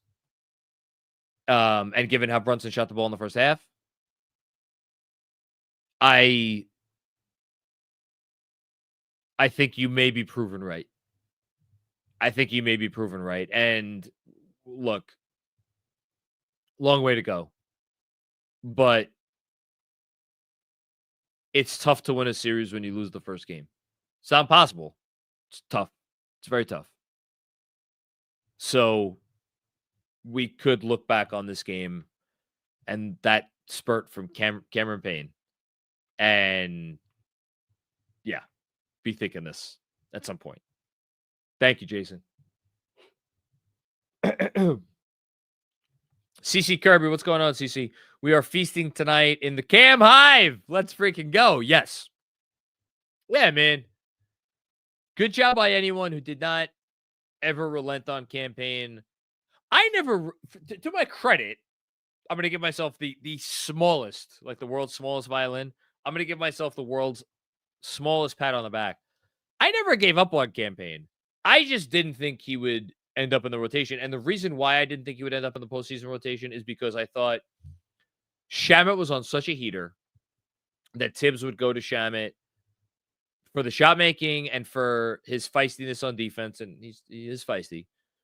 And that because one of your other pieces off the bench is Deuce, and Deuce is a smaller defender, and because Detroit's size, I think, and it presents issues, I did not think that he would go with a third small player off the bench, because you also have Brunson and it's the playoffs. So you figure Brunson's going to play, 40 plus minutes. And then all of a sudden it's like, okay, how many minutes can you afford with like multiple small players on the floor against this Pistons team that brings a lot of size and, to their credit, they ended up with 8 offensive rebounds. Or 11 offensive rebounds, excuse me. And Brunson, 40 minutes. So for all those reasons, I thought, all right, Payne, maybe the writing's been on the wall. Maybe he gets the short end of the stick. The fact that Tibbs did not hesitate to go to him, including in the second half, when Brunson started to get it going, I just think that speaks to everything campaign has meant to this team and the trust that Tom Thibodeau has in his veterans on this roster. And Tibbs gets a lot of shit. Some of it deserved. It's not a bad thing when you have a locker room full of guys who know that the head coach has their back. That sort of situation is how you end up with a performance like that, because it doesn't happen otherwise. So thanks, CC. Appreciate you. Sergio Acosta, what's going on, Sergio? How are you? Thank you for the contribution. I dropped an anti-Tibbs post every game, long as we win. Or I'll drop an anti-Tibbs post every game as long as we win. Let's go Knicks. There you go. So you made up for it here, Sergio. Thank you. Dom with another one. The madman Dom.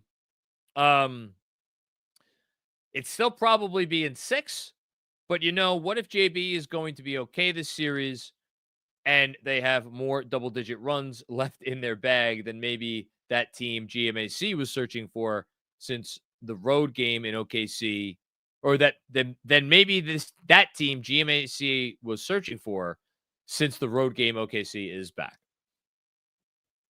Dom, part of the reason this season, here's the thing. I don't think any Knicks fan has been frustrated this season because they thought the Knicks were not capable of being better, because they thought the Knicks lacked skill or lacked players or lacked ability or just didn't have it in them. And the front office went out and made these trades, and now we're screwed because they gave up the farm, and they gave up the farm for a bunch of crap. That's not where the frustration came from this year. The frustration came from the fact that for all that the front office did and for all the talent they assembled, there were how many games where we were pulling our hair out? Or segments of games we were pulling our hair out? Or segments of games where you're like, man, this game should be over. Why is this still a game? So it was because of the, some might say, low-hanging fruit that was not picked. That's where the frustration came from with this team this year. And so for them to to come through in the way that they did tonight, where I thought you saw a team, again, I'm going to say it, defensively for pretty much the entire game. I don't know how many better defensive games the Knicks have played than this. I really don't this year. I think I could count them on two hands for sure. Even with the missteps and even with the mistakes and even with a couple of brain farts, I still think I could count them on two hands. So they came through in that way, in a way we haven't seen them before. And then eventually on offense, they're like, oh yeah, that's right. We can do this. We can look pretty damn good. We have 2 of the 10 most talented offensive players in the sport. Let's go out and see what that does. And it looked really good. And it looked really good against a feisty team that could play defense and the whole thing. Thanks, Tom. Appreciate you. OG team. What's going on, OG? I apologize, campaign. I really didn't want you to get minutes in the playoffs at first. OG, good job by you owning up to it. Good karma's going to come your way. That's all I'm going to say. Thanks, OG team. Huck Frazier, what's going on, Huck? Big win. Good Friday, Payne Saturday. What happened on Saturday? What happened on Saturday? Jesus rose on Sunday. Was Saturday, everybody was just kind of chilling in the crib? Oh, man, I should know this. I should know this. When did they have the dinner? The dinner. Was that... I'm man, so many years of Catholic education are just like pouring out of my ears.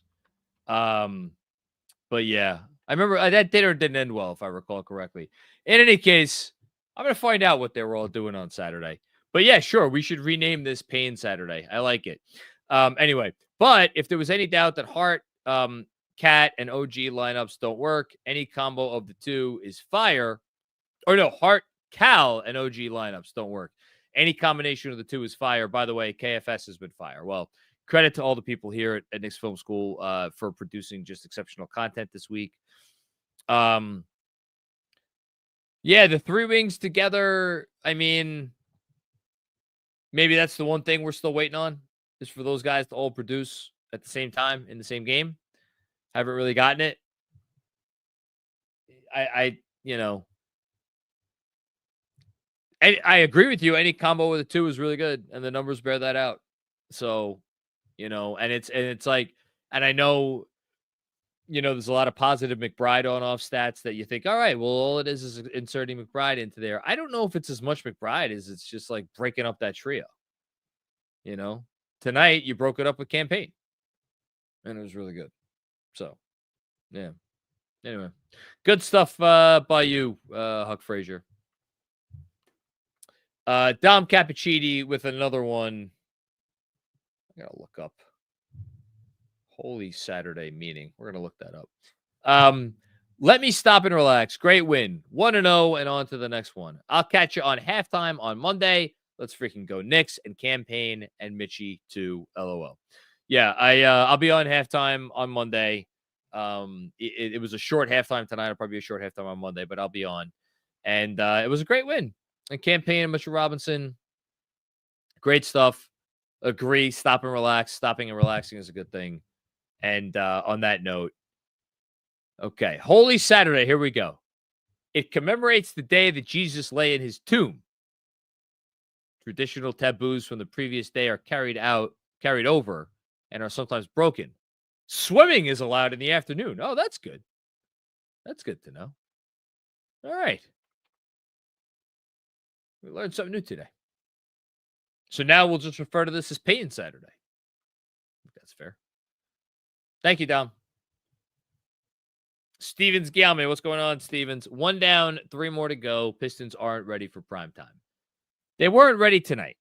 The moment got a little bit too big for them. I expect that they will be more prepared on Monday. And I certainly think when they get home in Detroit, man, Detroit has become a really tough place to play. And I feel like I've watched, despite the fact that I forgot, I'm forgetting his name right now. Thompson's first name and called him Amir.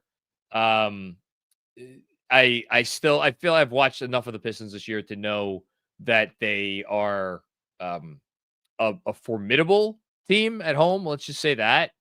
And I think that those games will be hard.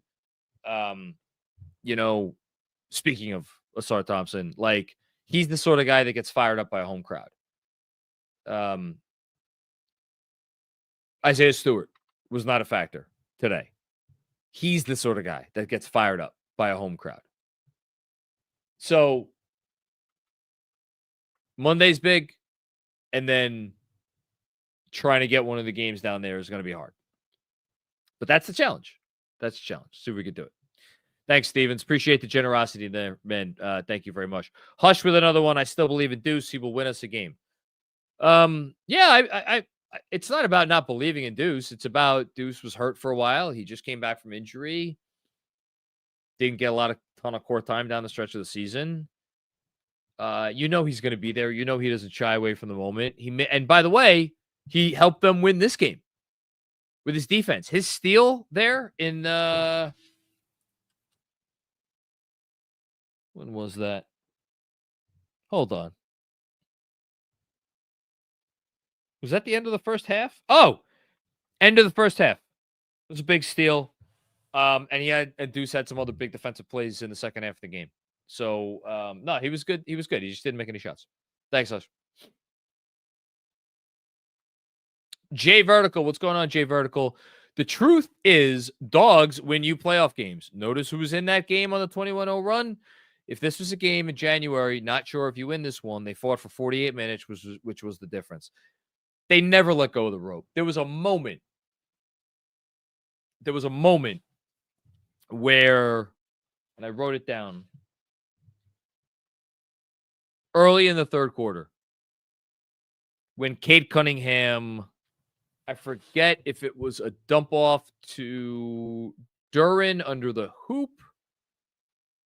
Hang on. I'm going to get to it right now because I'm actually curious. Or if it was a Cade finish at the rim. 72. Yeah, it was the alley-oop. It was the alley-oop from Cunningham. In that moment, it looked like, not that they were letting go of the rope, but that they were, you wondered, oh my goodness, are they really discouraged in terms of the defense? And they held it together. They did not let the game get away from them. Jalen Brunson, sure enough, after that, alley-oop came back and made a tough shot. And then Josh Hart made one after that, and they ended up going back and tying the game. Now, I think the biggest credit to the Knicks in this game, and this goes to your point about dogs, they got hit in the mouth early in the third quarter. They came back and they tied the game. They got hit in the mouth again and went down by 9 points, 90-81, after Dennis freaking Schroeder hit consecutive. They went down by 9 twice, 87-78 and then 90-81. Both of those were Schroeder shots. Schroeder was feeling it. So they got hit in the mouth there. They came back. Then early in the fourth quarter, when it looked like they were closing the gap, they got it to 91-88. They got hit in the mouth a third time, and then they went down 96-88 after Asar Thompson had a tough floater that he hit. And so they got hit in the mouth 3 times. And then that's when Payne came in and did what Payne does sometimes. He made the 2-footer.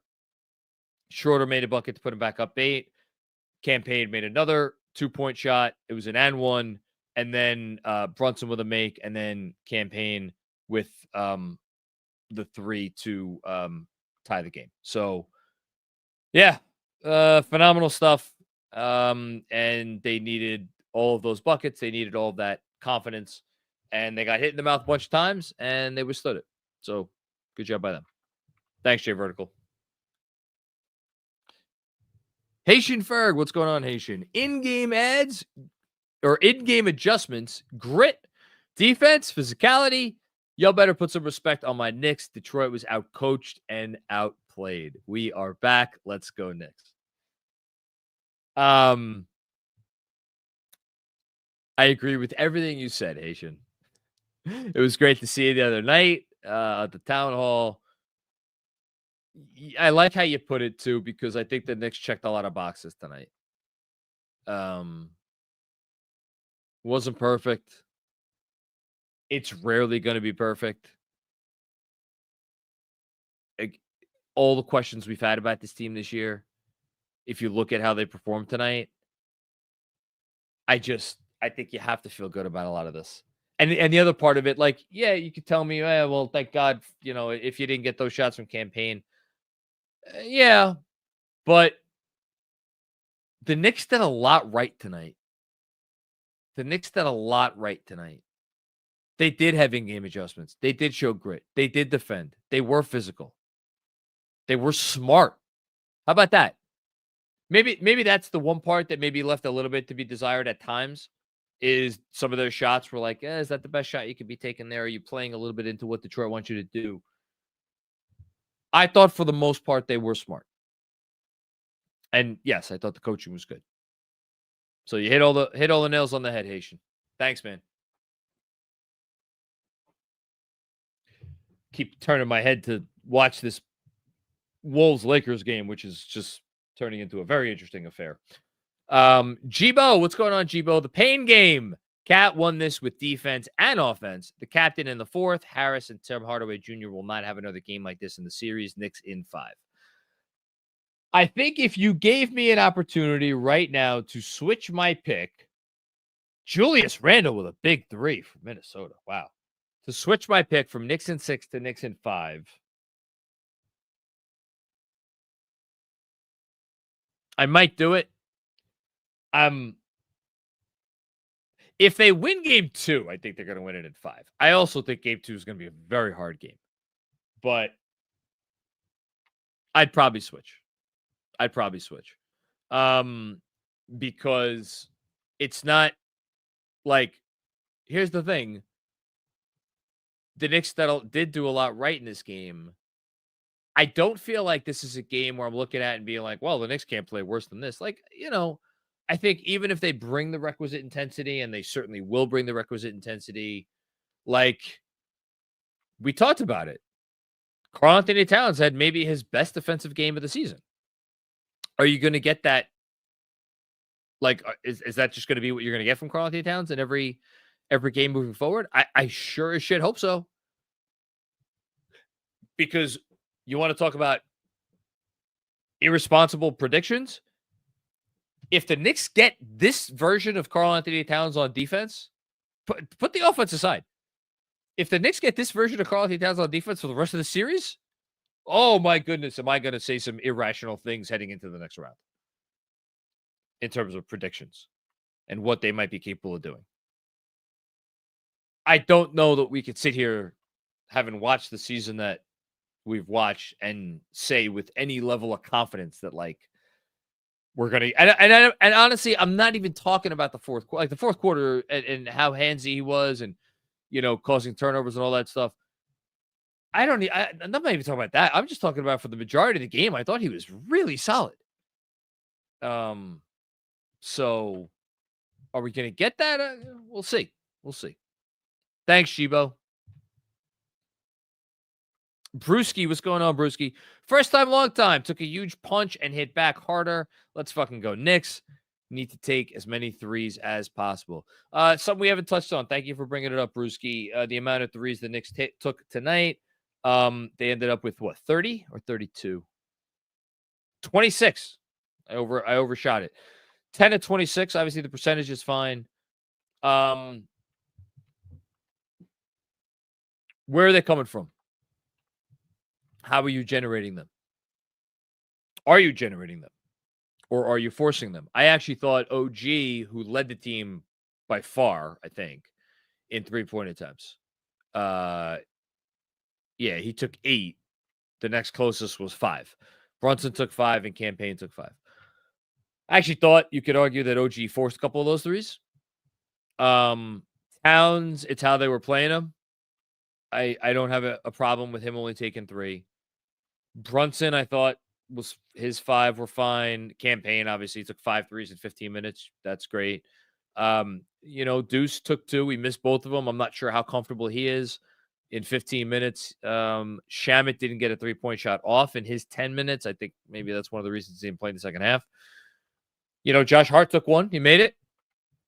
Don't know if I saw many opportunities for him to take another one. So that only leaves one guy who played 29 minutes and took 2 threes and missed them both. And would you like to see Mr. Bridges get some more threes up? Yeah. But even if you go and you get 5 threes from him, it's like, and this is part of the reason I thought Shamet would play significant minutes in this series. I wrote about it in the newsletter on Friday. They kind of got us off the scent early in the season.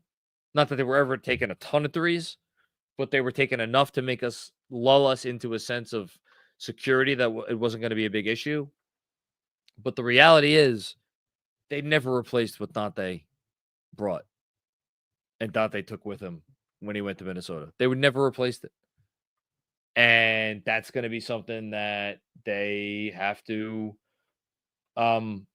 figure out in the offseason. And, yeah, that's really all there is to it. Thanks, Brewski. Dom with another one. Dom, I thought you were going to take it easy. I guess not. Now it's on Detroit's role players to do it all over again for a bid for the split. For a game not being too clean, I like our leverage considering JB's health. So where does Detroit? How do they win the next game? How do they get better? So I think OG defending Cade. Is Cade gonna figure out OG? I don't know. I don't know that I feel great about that. Might be a little better. I don't think he's gonna figure him out.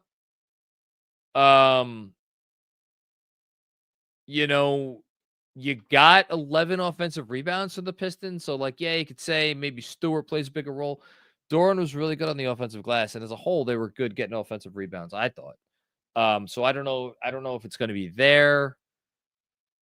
I thought Asar made his presence felt at times. You want to tell me maybe Asar doesn't get into foul trouble? That's something the Pistons are going to get, better. I don't know where else you're looking here. I guess really you're talking about bringing Brunson into the action more. And that's really the only thing they have left to do when they have the ball. I don't know what else they do. And then again, defensively, I thought Detroit threw a lot of stuff at the Knicks today defensively.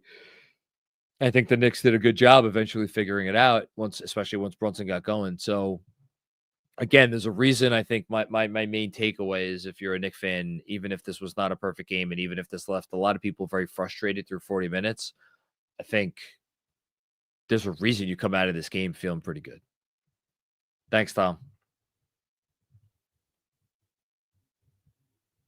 Sam Garcia's dad. What's up, Ray? Knicks in 4. Your lipstick God's ears. Cat ripping away defensive rebounds with 5-6 minutes left was huge, and along with Payne, turned the tide. Defense includes defensive rebounding. And I don't think we've actually said this yet so far on the post game. I'll say it now. Karl-Anthony Towns, 11 defensive rebounds on the night. So that stat line, I kind of want to look this up. 23 points, 11 rebounds, 5 assists, 4 steals, 3 blocks on a really good shooting percentage. I am willing to bet. I don't know that a Knick has ever had that stat line in Knick playoff history, if you include the field goal percentage.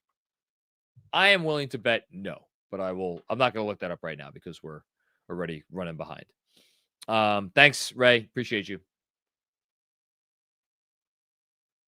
Ray with another one. So important to see the Knicks come back and then pull away. Great get-right game to start the playoffs. Let's go. You know what this game did do, and I didn't think of it until just now, Ray, so thank you for jogging my memory. The vibes going into the playoffs were ass. Like, whether they should have been ass or not, they were ass. That Cleveland game, the comeback, the Pistons game, how the Boston game ended. The Brooklyn game didn't matter because nobody played.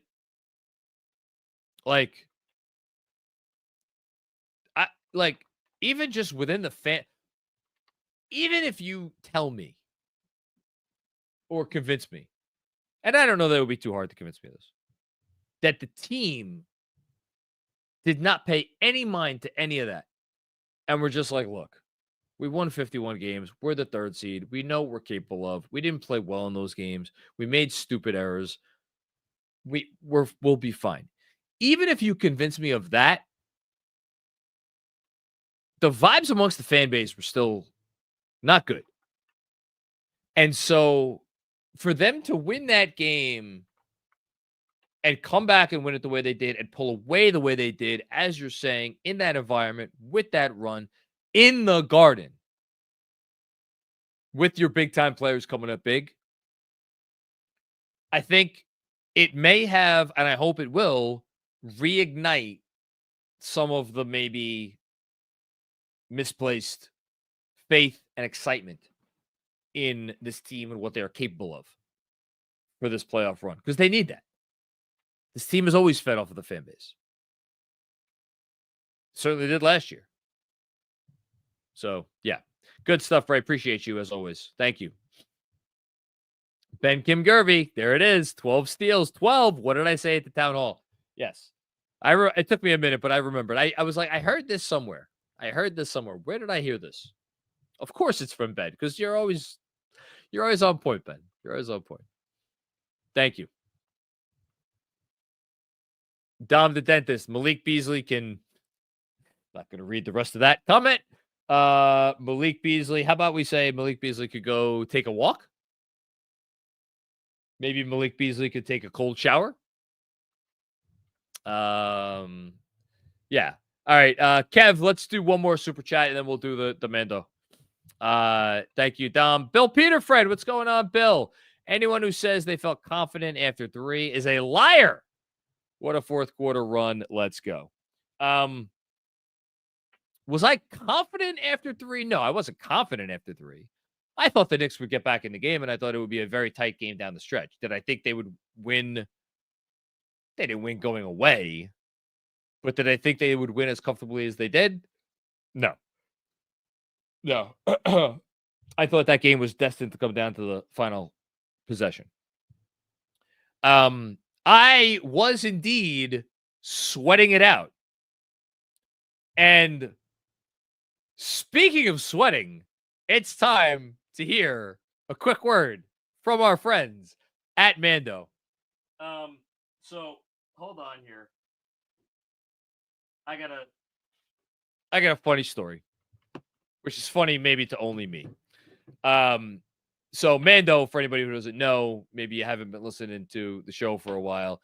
It is a revolutionary, odor control product made by a doctor who knows all the stuff about BO and how it affects men and how often it is misdiagnosed and mistreated and all of that stuff. It is truly a whole body deodorant that is safe to use and effective, most importantly, to use anywhere on your body. So I don't know if I mentioned this on the show. My family and I, we went to Great Wolf Lodge. Yes, we stayed there last night. I had a wonderful time. But when I was packing for our overnight trip, my mind is always in 10 places at once. I forgot to pack an extra pair of underwear. I only packed 1 pair of underwear. So, and I needed to shower because you're in these gross pools with God knows what substances all day long. So I showered at the end of the day, and then I'm the type of person that I need to shower first thing in the morning also, otherwise I can't function. So only packed 1 pair of underwear. After my shower this morning, I turned my underwear inside out because I didn't pack an extra pair of underwear, planning, of course, to change or take another shower or whatever when I got home. But such is life with kids. Didn't get a chance to do that. I am still wearing the turned inside out underwear. And the wonderful thing is that as soon as I am done with this live stream, because God knows I'm not going to have energy to shower, I'm going to take one of these little deodorant wipes and I'm going to give myself a hearty rub in the area that I need to take care of. And then I'm going to follow that up with a little spray here from Mr. Whole Body Deodorant, which gives you 72 hours of odor protection. And then I will shower tomorrow morning. But boy, oh boy, are these going to come in handy tonight. And if you are maybe a normal person and not gross like me, or if you are gross like me, either way, Mando's starter pack is perfect for you, a new customer. It comes with all the stuff you want: salad stick, deodorant, cream tube deodorant, 2 more free products of your choice, plus free shipping. Take advantage of our special offer. New customers get $5 off that starter pack with the exclusive code KFS. Again, that equates to 40% off your starter pack by using code KFS at shopmando.com. That is shopmando.com. Please support Knicks Film School. Tell them we sent you. Use the KFS code. Smell fresher, stay drier. Boost your confidence from head to toe with Mando.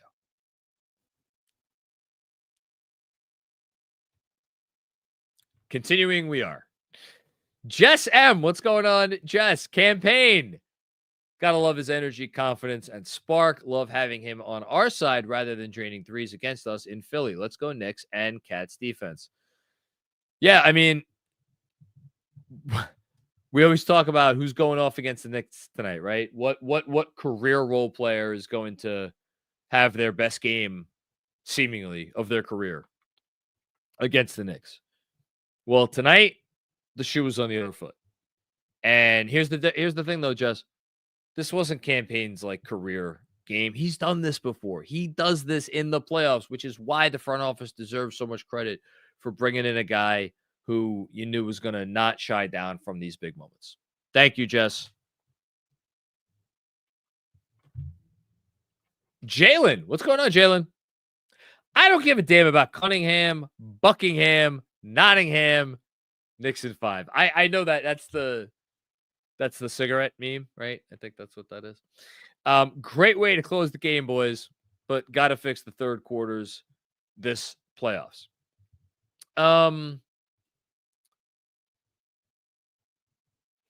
Third quarters. Oh, I still got my Holy Saturday tab up. So for the year, how have the Knicks done in third quarters this year? Let's see. For the year, in the third. Now, this may be skewed because they may have been. Well, we'll do it on the year, and then we'll do it post All-Star break. For the year, the Knicks are plus 7.0 per 100 possessions in the third quarter, which is a much better number than their year-long number. So on the season, they've been very good in the third quarter. Since the All-Star break,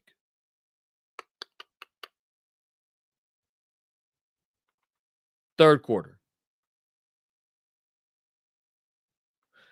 plus 3.0, 115.5 offense, 112.5 defense, which plus 3.0 may not sound good, but their overall net rating after the All-Star break is plus 0.3. So, Jalen, the numbers don't really back up that they have a third quarter issue. I think the reason why you're saying that, and I don't disagree with you, when they have been poor in the third quarter, it has been very poor. Where I will push back a little bit here is we have seen some dreadful third quarters from this team. Maybe, if you're accounting for the fact that this was a playoff, maybe this was dreadful for a playoff game, given how much better you're supposed to be in this situation than a regular season situation. I I didn't feel watching the third as it was happening that they like came out with the improper level of focus, or anything like that. I thought just Detroit started to figure some things out, and maybe the Knicks didn't like have a ready-made counter to what the counters that they brought into the third quarter, like something like that. I'm not disagreeing with you, but I do want to try to at least add a little bit of context. I did not think it was some sort of atrocious. That said, you come out in the third quarter playing like that, and it's the Celtics instead of the Pistons. Well, then the game might be over. Thanks, Jalen. OG team, what's going on, OG team? Cat in one game just outplayed, oh goodness, Randall ever as a Knick. Well, don't say that too loud because I think Randall had a good game tonight for Minnesota. Look, maybe Julius just needed to change.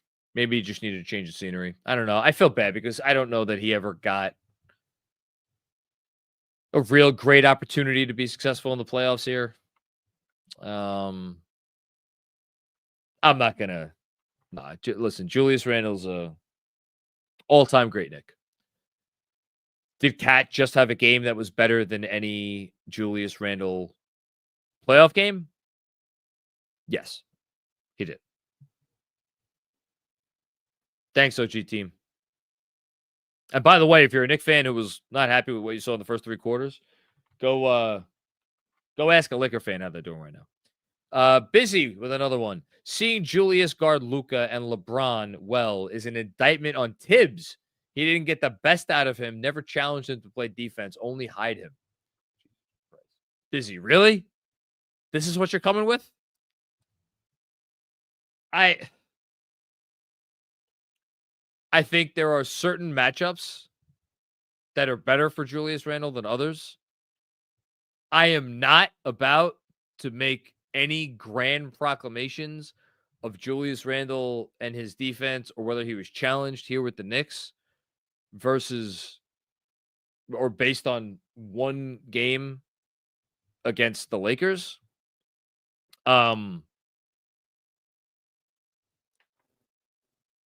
Randle's like, it's not like any Wolves fans coming into this game were saying how great Julius Randle was defensively for the Wolves all year.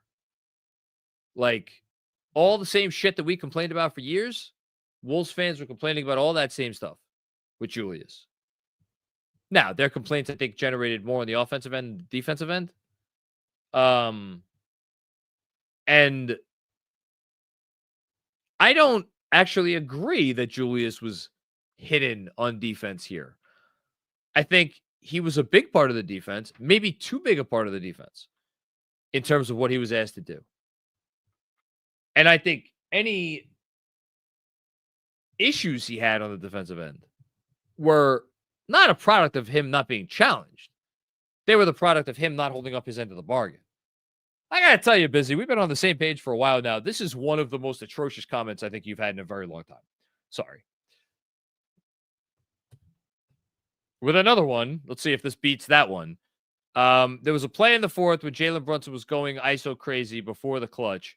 Payne brought the ball down the court, waved Jalen Brunson off, and gave the ball to Cat, who scored. Sometimes having another facilitator on the court is great. Yeah, we talked about this. There are that partnership with Payne and Payne being more of a traditional point guard absolutely comes in handy for this team. And thank you for the contribution. I'm giving you shit, Busy, but you're incredibly generous and I appreciate it. I just can't get behind the freaking that last comment. On this comment, I agree with you. And to your larger point about Jalen Brunson and the Knicks getting maybe a little bit ISO happy sometimes, absolutely they do. But I don't think it comes from a bad place either from Brunson or from the sidelines. Because ultimately, every single one of those possessions is judging what to do based on what the defense is, based on how the defense is reacting. And recognizing when the shot in front of you is a good shot versus the possibility of a better shot in a different scenario. And that's the thing I always go back to with this, Busy, and it's not necessarily an excuse, but like I've said this before and I'll say it again. The number of players who get that balance perfectly right, like a majority of the time, you can count those players on two hands in NBA history in terms of players who have the ball in their hands all the time and who always get that balance right, you know? And even the ones who get the balance right a lot and are among those 10, even they get the balance wrong sometimes. And the guys that do get that balance right, well, guess what? They're the guys who have multiple MVPs on their, or MVP awards on their mantle. It's the hardest balance to get right in sports. And I'm never going to sit here and kill Jalen Brunson for his shot selection when I know that there's nothing about any of that that's about selfishness. It's about what is the best, what gives my team the best opportunity to win this possession. And I'm not saying he can't be better. That's where I agree with you. He can be better. And the Knicks as a team, to your point here, maybe with some of the people they put on the floor with him and, you know, other opportunities that they could give, you know, a guy like Payne or whoever else it is moving forward, a chance to, like, you know, not have Brunson always be the one making that call. That's fair game, you know, but I just have a tough time being super critical. But then again, you're not even being critical here. So I'm not going to get on you about that. Thank you, Busy. I appreciate you. Love you, buddy. Jihad Brown, what's going on, Jihad? When OG's jersey is untucked, it means he's on demon time. Man, he had a really good defensive game. I know the third quarter he wasn't great. He had a really good defensive game. You know, I know maybe the stats didn't necessarily show it in terms of like steals or blocks or whatever. What do you end up with? Oh, excuse me. I stand corrected. He had 5 steals tonight. So, yes, I guess the stats did show it. How many Knicks have had 5 steals in a playoff game? That's a good question. Thanks, Jihad. Will Oliver. Campaign saving our ass, just as we all predicted. Yeah, but you know what? What were we saying after game 1 of the last postseason? Josh Hart, three-point maven. Saving the Knicks bacon. Made all those shots, you know, throughout that game. A couple key shots at the end of game 1 was the deciding factor in the game. Playoff wins happen oftentimes because of things that you are not predicting. And tonight, it happened in the Knicks' favor, thankfully. Thanks, Will. Dom with another one. Dom, you go back on your word too easily. Great game. Cat, absolutely fantastic. We need more of that. What we don't need is logo threes. Save that for warm-ups, my man. Thanks, LOL. The 1 3 he took that was very deep was probably a little outside his range, although I don't know if that's even true because Cat has like limitless range. I'm never going to begrudge a Karl-Anthony Towns 3-point shot. Those shots are always welcome to me just because I just trust him. I just trust him to make the right decision, much like I do Jalen Brunson. Now, Cat hasn't earned that level of trust, but similar to Brunson in the sense that I don't think there's ever anything with Cat that emanates from selfishness, or not having your head fully in the game. On defense at times, but not on offense. I trust him there. Yeah. Thanks, Tom. Dom with another one. Campaign vet minutes over Tyus Jones, taxpayer mid-level. Round of applause, Leon. Yeah, I mean, who's the better backup point guard that he could have gotten this year? He just nailed it. He nailed it. We for so much of the season, we killed Leon because we said it's on him that he did not put together a better bench. When Tom Thibodeau was playing these guys into the ground, we said, bad job by Leon. Well, you know what? Maybe it was a bad job by Tibbs. Maybe it was a bad job by Tibbs. I mean, Benji has talked about this so many times. Those games in like December and January where like Campaign wasn't seeing second half minutes. Inexplicable. Should Shamet have been getting more time along the way? It's a fair question.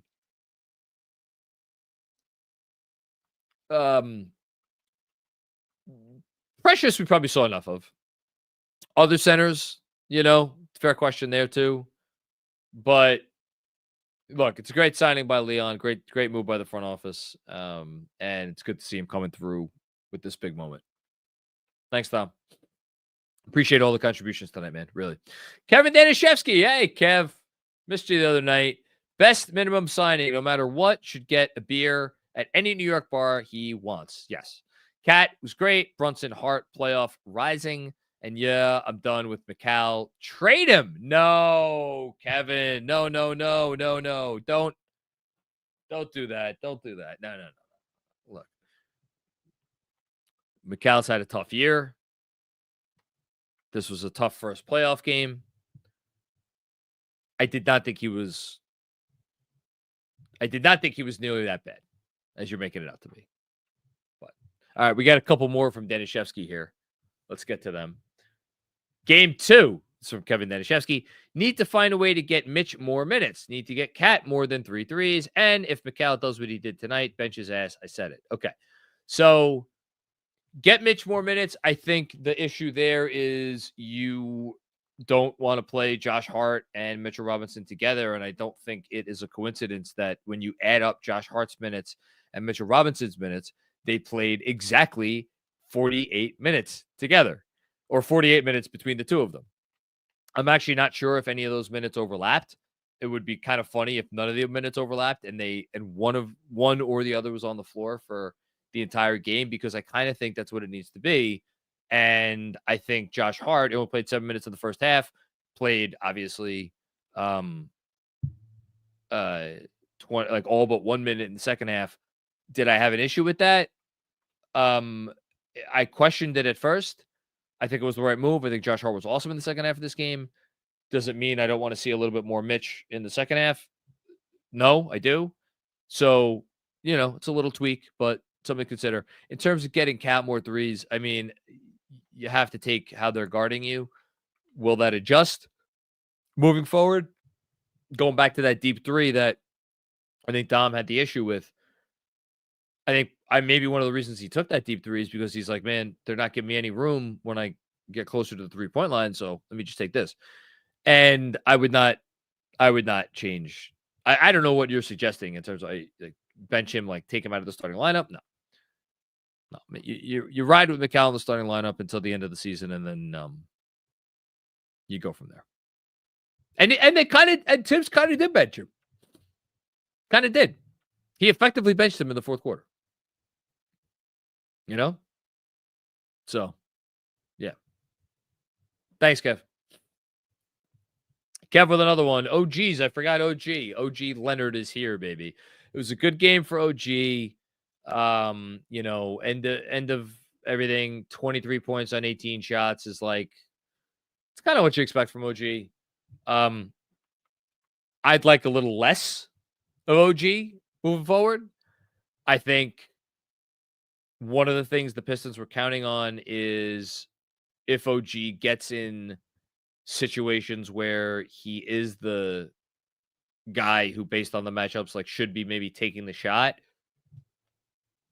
Like Macau gets a lot of shit for this, but when he gets into situations where his mid-ranger is there, it doesn't put pressure on the defense because he's not bending the defense. It's a one-on-one situation. There are no passes that open up. With OG, I think when he is driving, the knock on him is that he is not a great passer, not to the extent that Towns isn't, but he is not a great passer on the drive.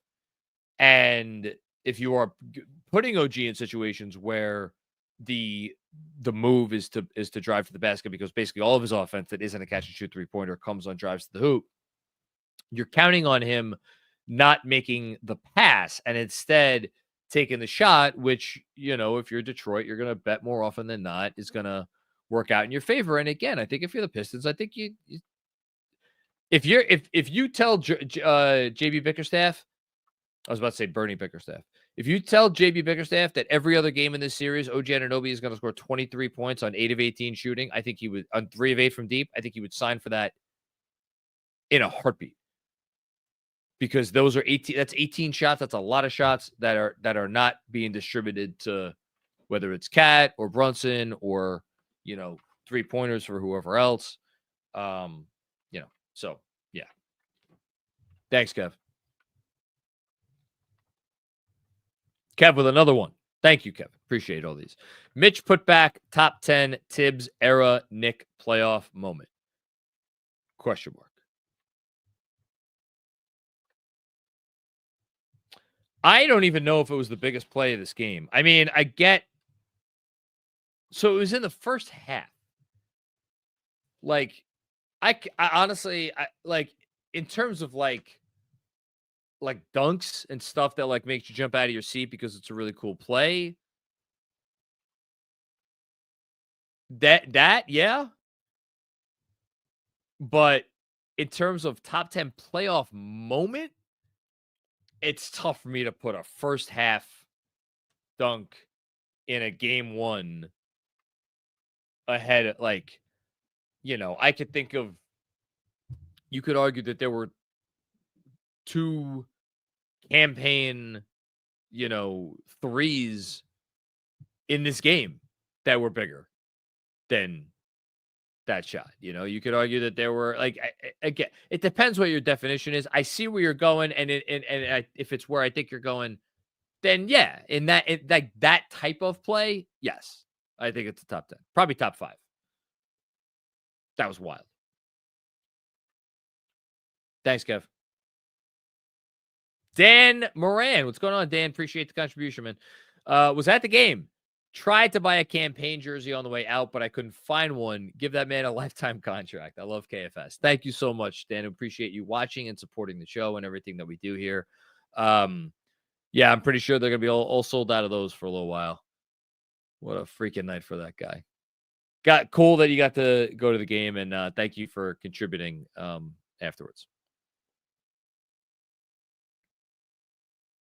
Michael Schwartz. What's going on, Michael? Thank you for the generous contribution. Appreciate that. Hey, John, it's Mike from T Squared with my first super chat. Hey, what's going on? It's great. You finally figured it out. We've talked so many times, Michael, and you've been such a big supporter of our watch parties all year. Thank you so much. This was unnecessary, but I appreciate it. And more importantly, appreciate you always coming through and supporting the cause in person. I just want to say thanks for all of the awesome watch parties and opportunities to meet great Knicks fans. Let's go Knicks. Well, I don't know why you're thanking us for that. We're thrilled to do it.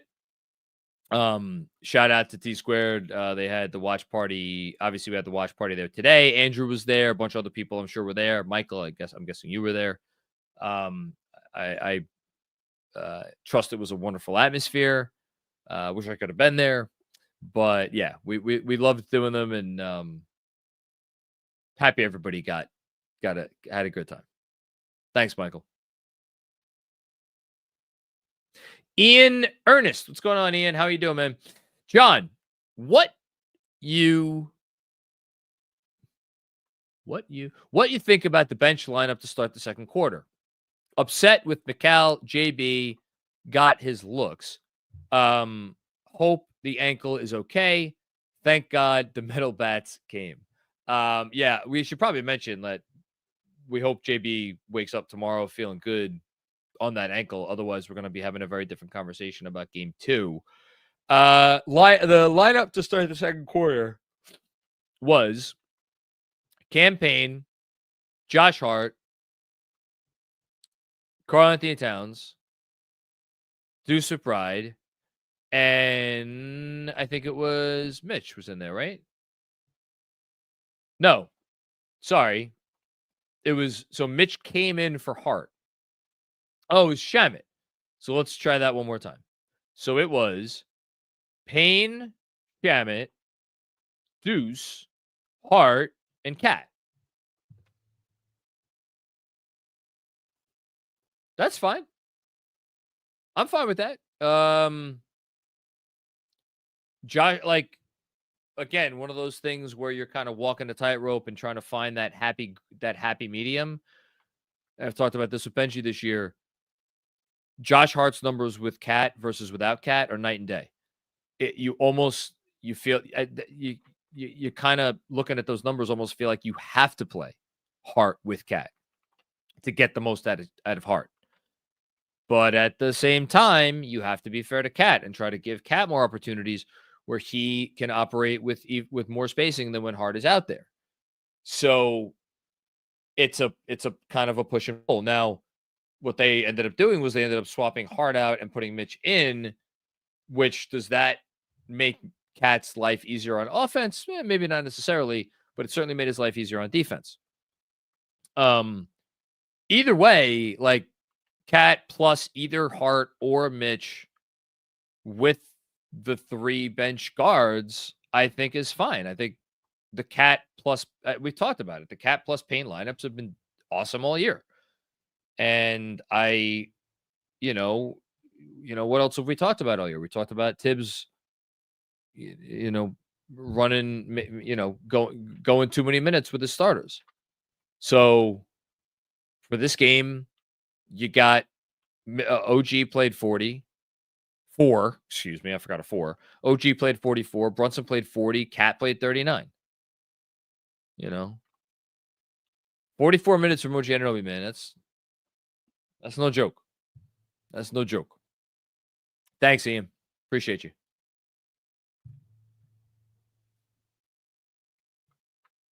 Next up, Dan Hidalgo. What's going on, Dan? Oh, okay. I got you, Kev.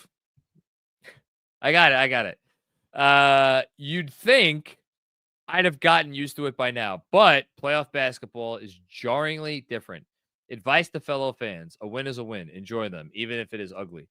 Man, if you're I don't want to say anything. I don't want to say anything that's going to get me in trouble. If you're a fan, please enjoy this win. I can't believe I have to say that.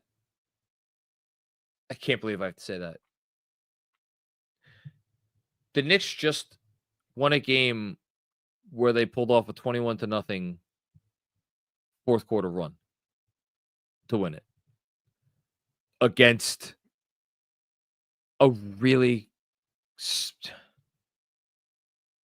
They are not a great team, but I'll remind folks, I've said this, but I will say it again, I guess.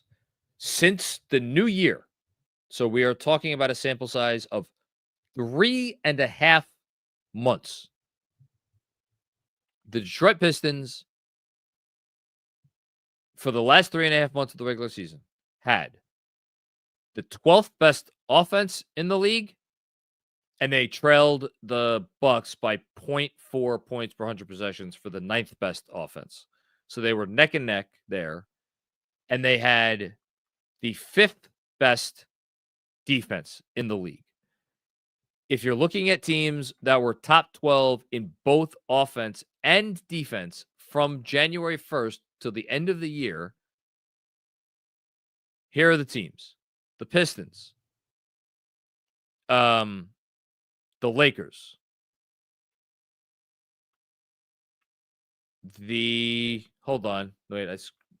Pistons, Lakers. 12, it has to be better than 112.9. Okay. Yeah. Pistons, Lakers, Clippers, Pacers. That's 4. Timberwolves, that's 5. Celtics, that's 6. Cavs, that's 7. Thunder, that's 8. 8 teams. Net rating. Pistons, 7th best net rating in the league since January 1st. Knicks, by the way, in that time, 15th best net rating in the league since January 1st. Pistons, better record than the Knicks since January 1st. 30-20.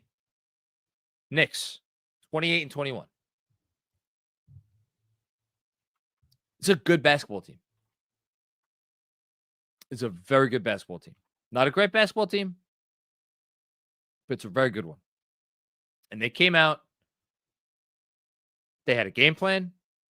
They executed that game plan to a T. And everything that they needed to go right went right for them through 3 quarters. And did the Knicks do everything perfectly through 3 quarters or 3+ quarters, 40 minutes or so, whatever it was? No. No, they didn't. But guess what? Winning playoff games, that's not about being perfect. Because you're never going to be perfect in the playoffs. You know why? Because you're playing really good teams. And if you don't believe me, go watch the first quarter or the first 15, 16, 17 minutes of Nuggets Clippers today. When Denver looked like it couldn't do anything right. But they hung around and hung around and hung around and then eventually got the game back. Like, the playoffs are about winning games where maybe you're not supposed to win them. That's what the Knicks did. So, yeah. And yes, the playoffs are jarringly different. And I think the Pistons maybe found that out a little bit in the fourth quarter. Thanks, Dan. Eric Gentile, feels good for Cam. Feel good for Cam. He's easy to like, and he hits shots. Yeah, I feel good for Cam, too. I've been a big Cam fan all year. You know, despite the calls for Kolek, I was always in his corner, and I feel bad that I didn't think he would be in the playoff rotation, although it wasn't because I didn't believe in him. I just didn't think that would be the case. A couple more here from Eric. Philly can get some just because. F Philly. When's the lottery? Well, we should all be wearing, I guess, OKC hats or whatever. Because if Philly doesn't get their pick, it goes to OKC. Thank you, Eric. And then one more here from Eric. Tibbs game. Tibbs gave the game, maybe? Tibbs gave the game what it needed. Credit to him. Yeah. I mean, I think he deserves a little credit for the win. Is that okay? Am I allowed to do that? Thought he coached a pretty good game. Appreciate you, Eric. Thank you so much. As we are coming up on 2.5 hours here on the Knicks Film School Postgame Show. Gary Legend, we look so much better with a spot-up shooter and a secondary ball handler. Also, what is Tibbs' process in deciding when to play Mitch and Cat together? I think you just feel it out. I think you feel out the situation of the game. If I knew that, I wish I knew that. I don't. But clearly he thinks highly of it because he went to it and he stuck with it for the entirety of the second quarter, pretty much, or for the last 9 minutes of the second quarter. But yeah, we look better with a spot-up shooter and a secondary ball handler. It's tough because, and again, we started off the postgame show talking about credit to the Knicks for not allowing the Pistons to take advantage of a lineup with 2 point guards in it. But that is a tough act to pull off to survive defensively when you have 2 point guards out there. The Knicks did it tonight, but I agree with you. Do they look better with a secondary ball handler? Absolutely.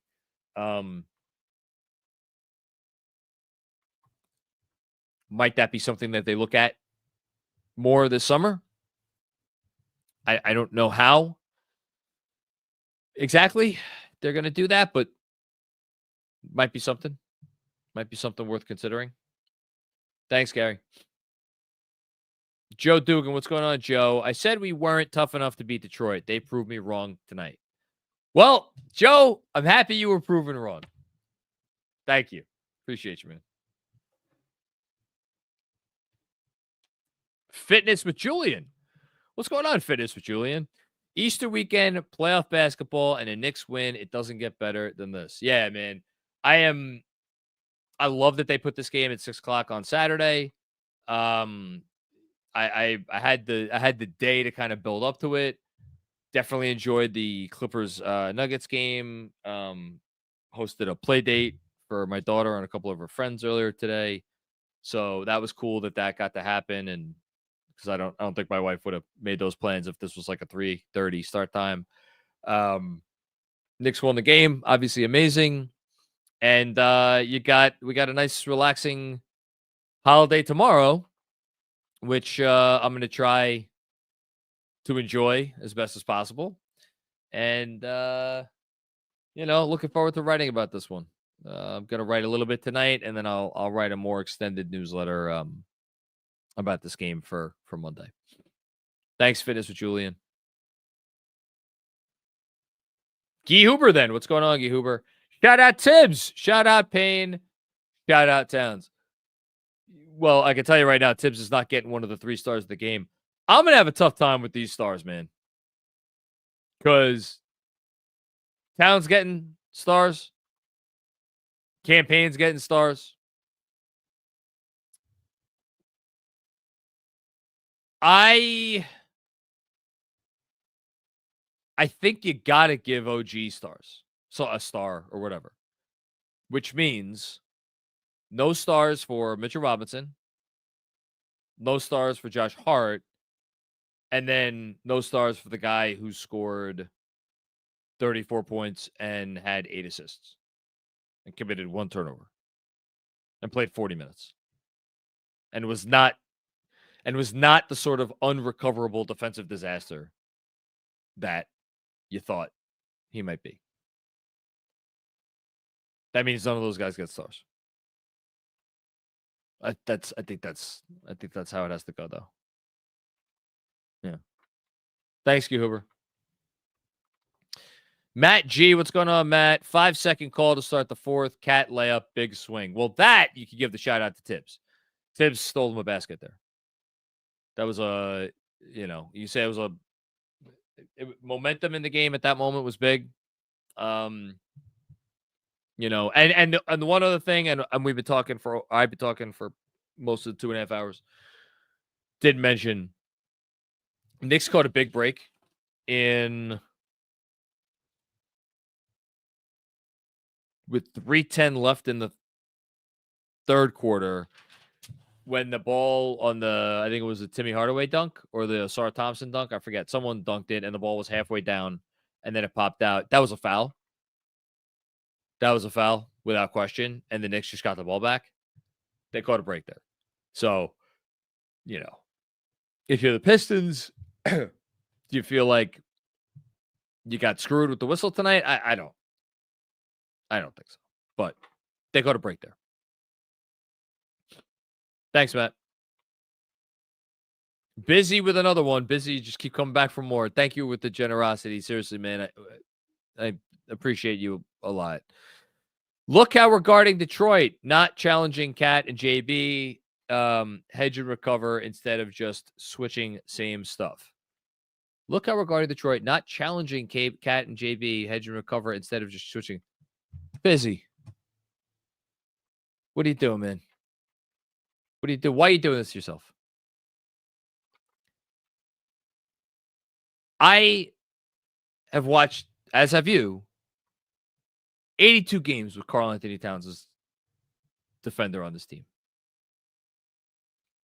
Not one of those games was he challenged to be better defensively than he was tonight. Jalen Brunson. Did they switch him on to Cade Cunningham? No. Because that's a massive matchup advantage for the Pistons. And if it is a last resort, or it is something you do to switch things up, if you're just trying to throw a different look their way, that's fine. What about the Knicks game plan against the Pistons tonight struck you as, oh, that's a bad idea, or that's not tenable, or that's stupid. Like, it worked. It worked. The Pistons scored tonight. How many points? 112 points. Okay. And that's with every one of their role players, pretty much. Or their prominent role players. Their scoring role players. Having the best possible games. And in the thing that they needed to do, limit Cade Cunningham, they did. 6 turnovers. Scored 18 points, but it took him 18 shots. Or 21 points on 21 shots. Didn't foul him. He only got the line 5 times. Like, when you are asking your prominent players to hedge and recover, that is a challenge. Switching, that's easy. And it's an easy way to give the other team exactly what they want if you go to it too much. I agree with you. It should be part of the diet. It should be part of the diet, but like, come on, man. Busy. I don't know what you're on tonight. It's been, dare I say, years since I have been this much on different side of the thinking from you. I thought the defensive game plan was really, really good. And I thought they needed to have solid performances from Towns and Brunson to make it work well enough. And it did work well enough because those guys came through. Thanks, Busy. You got one more, I think, coming up here. Gave up a lot of open threes because same old Tibbs. All right. Well, look, Busy, it's the NBA, man. It's the NBA. It's the playoffs. I just read you off how good Detroit has been for the whole freaking year. They've been the 12th best offense in the league since January 1st. Teams, and they have an all-NBA player. I saw the one of these accounts that does the compiling of votes who have made their ballots public already. Looked at 20 different ballots, I think, for all-NBA. Guess what? Cade Cunningham, based on those 20 ballots that he looked at, he's making second team. Jalen Brunson, Karl-Anthony Towns, both third team. So if you go by that, the Pistons have a guy that has had a better season than anyone on the Knicks. And I know from talking to Knicks fans and hearing from Knicks fans over the last couple weeks that I know they were very petrified of him. And so you can't take away everything. Unless you're the Boston Celtics and you have the greatest defense or the Oklahoma City Thunder and you have the greatest defense in the history of the sport, that's what the Thunder have. And the Boston is like right there when they put their mind to it in terms of everything that they could do. You have to make compromises. You have to make compromises. I know you want Jalen Brunson and Karl-Anthony Towns. Anytime there's a screen, just switch it. That's fine. Come on, man. Really? Really?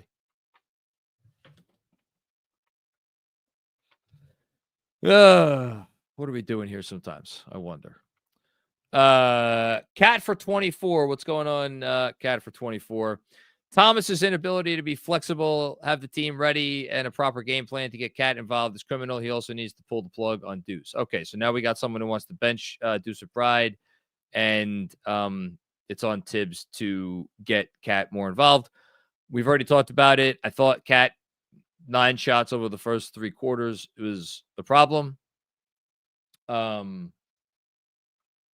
of that's on the coaching staff. Part of that's on Karl-Anthony Towns. So that's,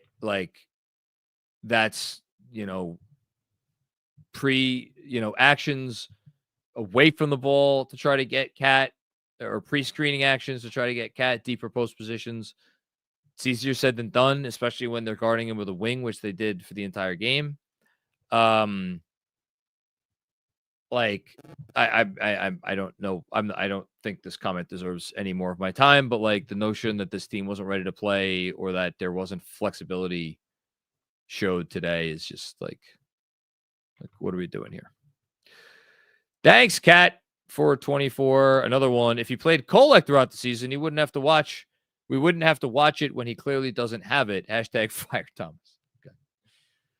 Glad you got those in there, Cat for 24. Thanks for the contribution. Andrew Claudio, we win by 40 with Johnny Bryan as head coach. Clearly. Listen, people are gonna have their takes. We know this. It's why, as we always say, don't need to pass an IQ test to be a fan. Thankfully. Hush Zoo, what's going on, Hush? I'll never get mad at JB taking all the shots. Last 3 minutes of a game. However, I do need more players to get shots earlier on. Cat only had one shot in the first quarter and only got the ball with JB off.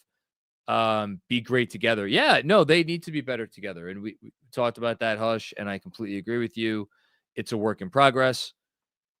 Them making sure they get Cat the appropriate amount of shots is a work in progress. I will just say that, again, players have agency, so, and like, yes, Tobias Harris is a mismatch, but it's a mismatch in the post, and getting deep post position is hard. It's hard work. Especially like Tobias Harris is not a small man. And so, while I'm sure that there are things that the Knicks could do to make it easier for Cat to get that deeper post position, it's also just like sometimes the player has to do a little bit more. Now, I am not about to be critical of Karl-Anthony Towns in this game. He is my 3-star player of the game. It's arguably his most important game he's played as a Knick. But it's not, I look, I agree. You got to get Cat more shots. It's tricky sometimes. Thanks, Hush. Kento Cato, what's going on? Kento, not the cleanest game from JB. I mean, started 2 of 12. But great finish. Needless to say, Payne and Cat, big fourth on offense and defense, respectively. Would love more from Mikal, Deuce, but I'll take it. 1 of 16. We move on. Yeah. And like, other than that, individual, a few comments ago, the comments tonight have been much harsher on Mikal Bridges than Deuce McBride. Sometimes players just have bad games. And I don't think we need to make any indictments on anybody after tonight. And I'm like you. I would love to just see more from Mikal and Deuce and leave it at that. Thanks, Keto. Don't bother me. I'm busy. Are you calling me dumb? Hashtag fire tips. No, you're not dumb. I would never call you dumb. There's only one dumb on this post game, and he's the guy in front of the microphone. You know that. Issa Ortiz, what's going on, Issa? Cade guarded by OG. The regular versus the postseason is night and day. Yeah, and we also didn't see it that much in the regular season. We saw it at times. I went back and I watched all of the Cade possessions in the regular season. OG was on him more in the last game than in the other 3, but mostly it was Mikal getting the assignment in the first 3, which is what I thought was going to happen tonight. Didn't happen. But yeah, I thought OG was better tonight than a lot of times in the regular season. It's also my understanding Suni Lee makes a difference. Could she be a 6-man or woman of the playoff if the Knicks invest in this idea? So this is the gymnast, right? That was at the game that OG did some nice things. I don't know if she was at the game tonight. I hope she was. If she wasn't, somebody buy her a ticket. And shout out to her and gymnasts everywhere, I guess. Yeah. All right. And shout out to Anne Hathaway. We love Anne Hathaway. Kevin Danishevsky with one more. Disagree on OG. Need to take the pressure off of Cat JB with an aggressive OG. Also, I hear you on Cat, but still not finding Cat in pick and pop or running them enough. Maybe there's more meat on the bone there. I think it's it's like both of these comments, I think, emit from the same place, which is taking what the defense gives you versus forcing what you want to get on offense, and the balancing act between those two things. I like an aggressive OG.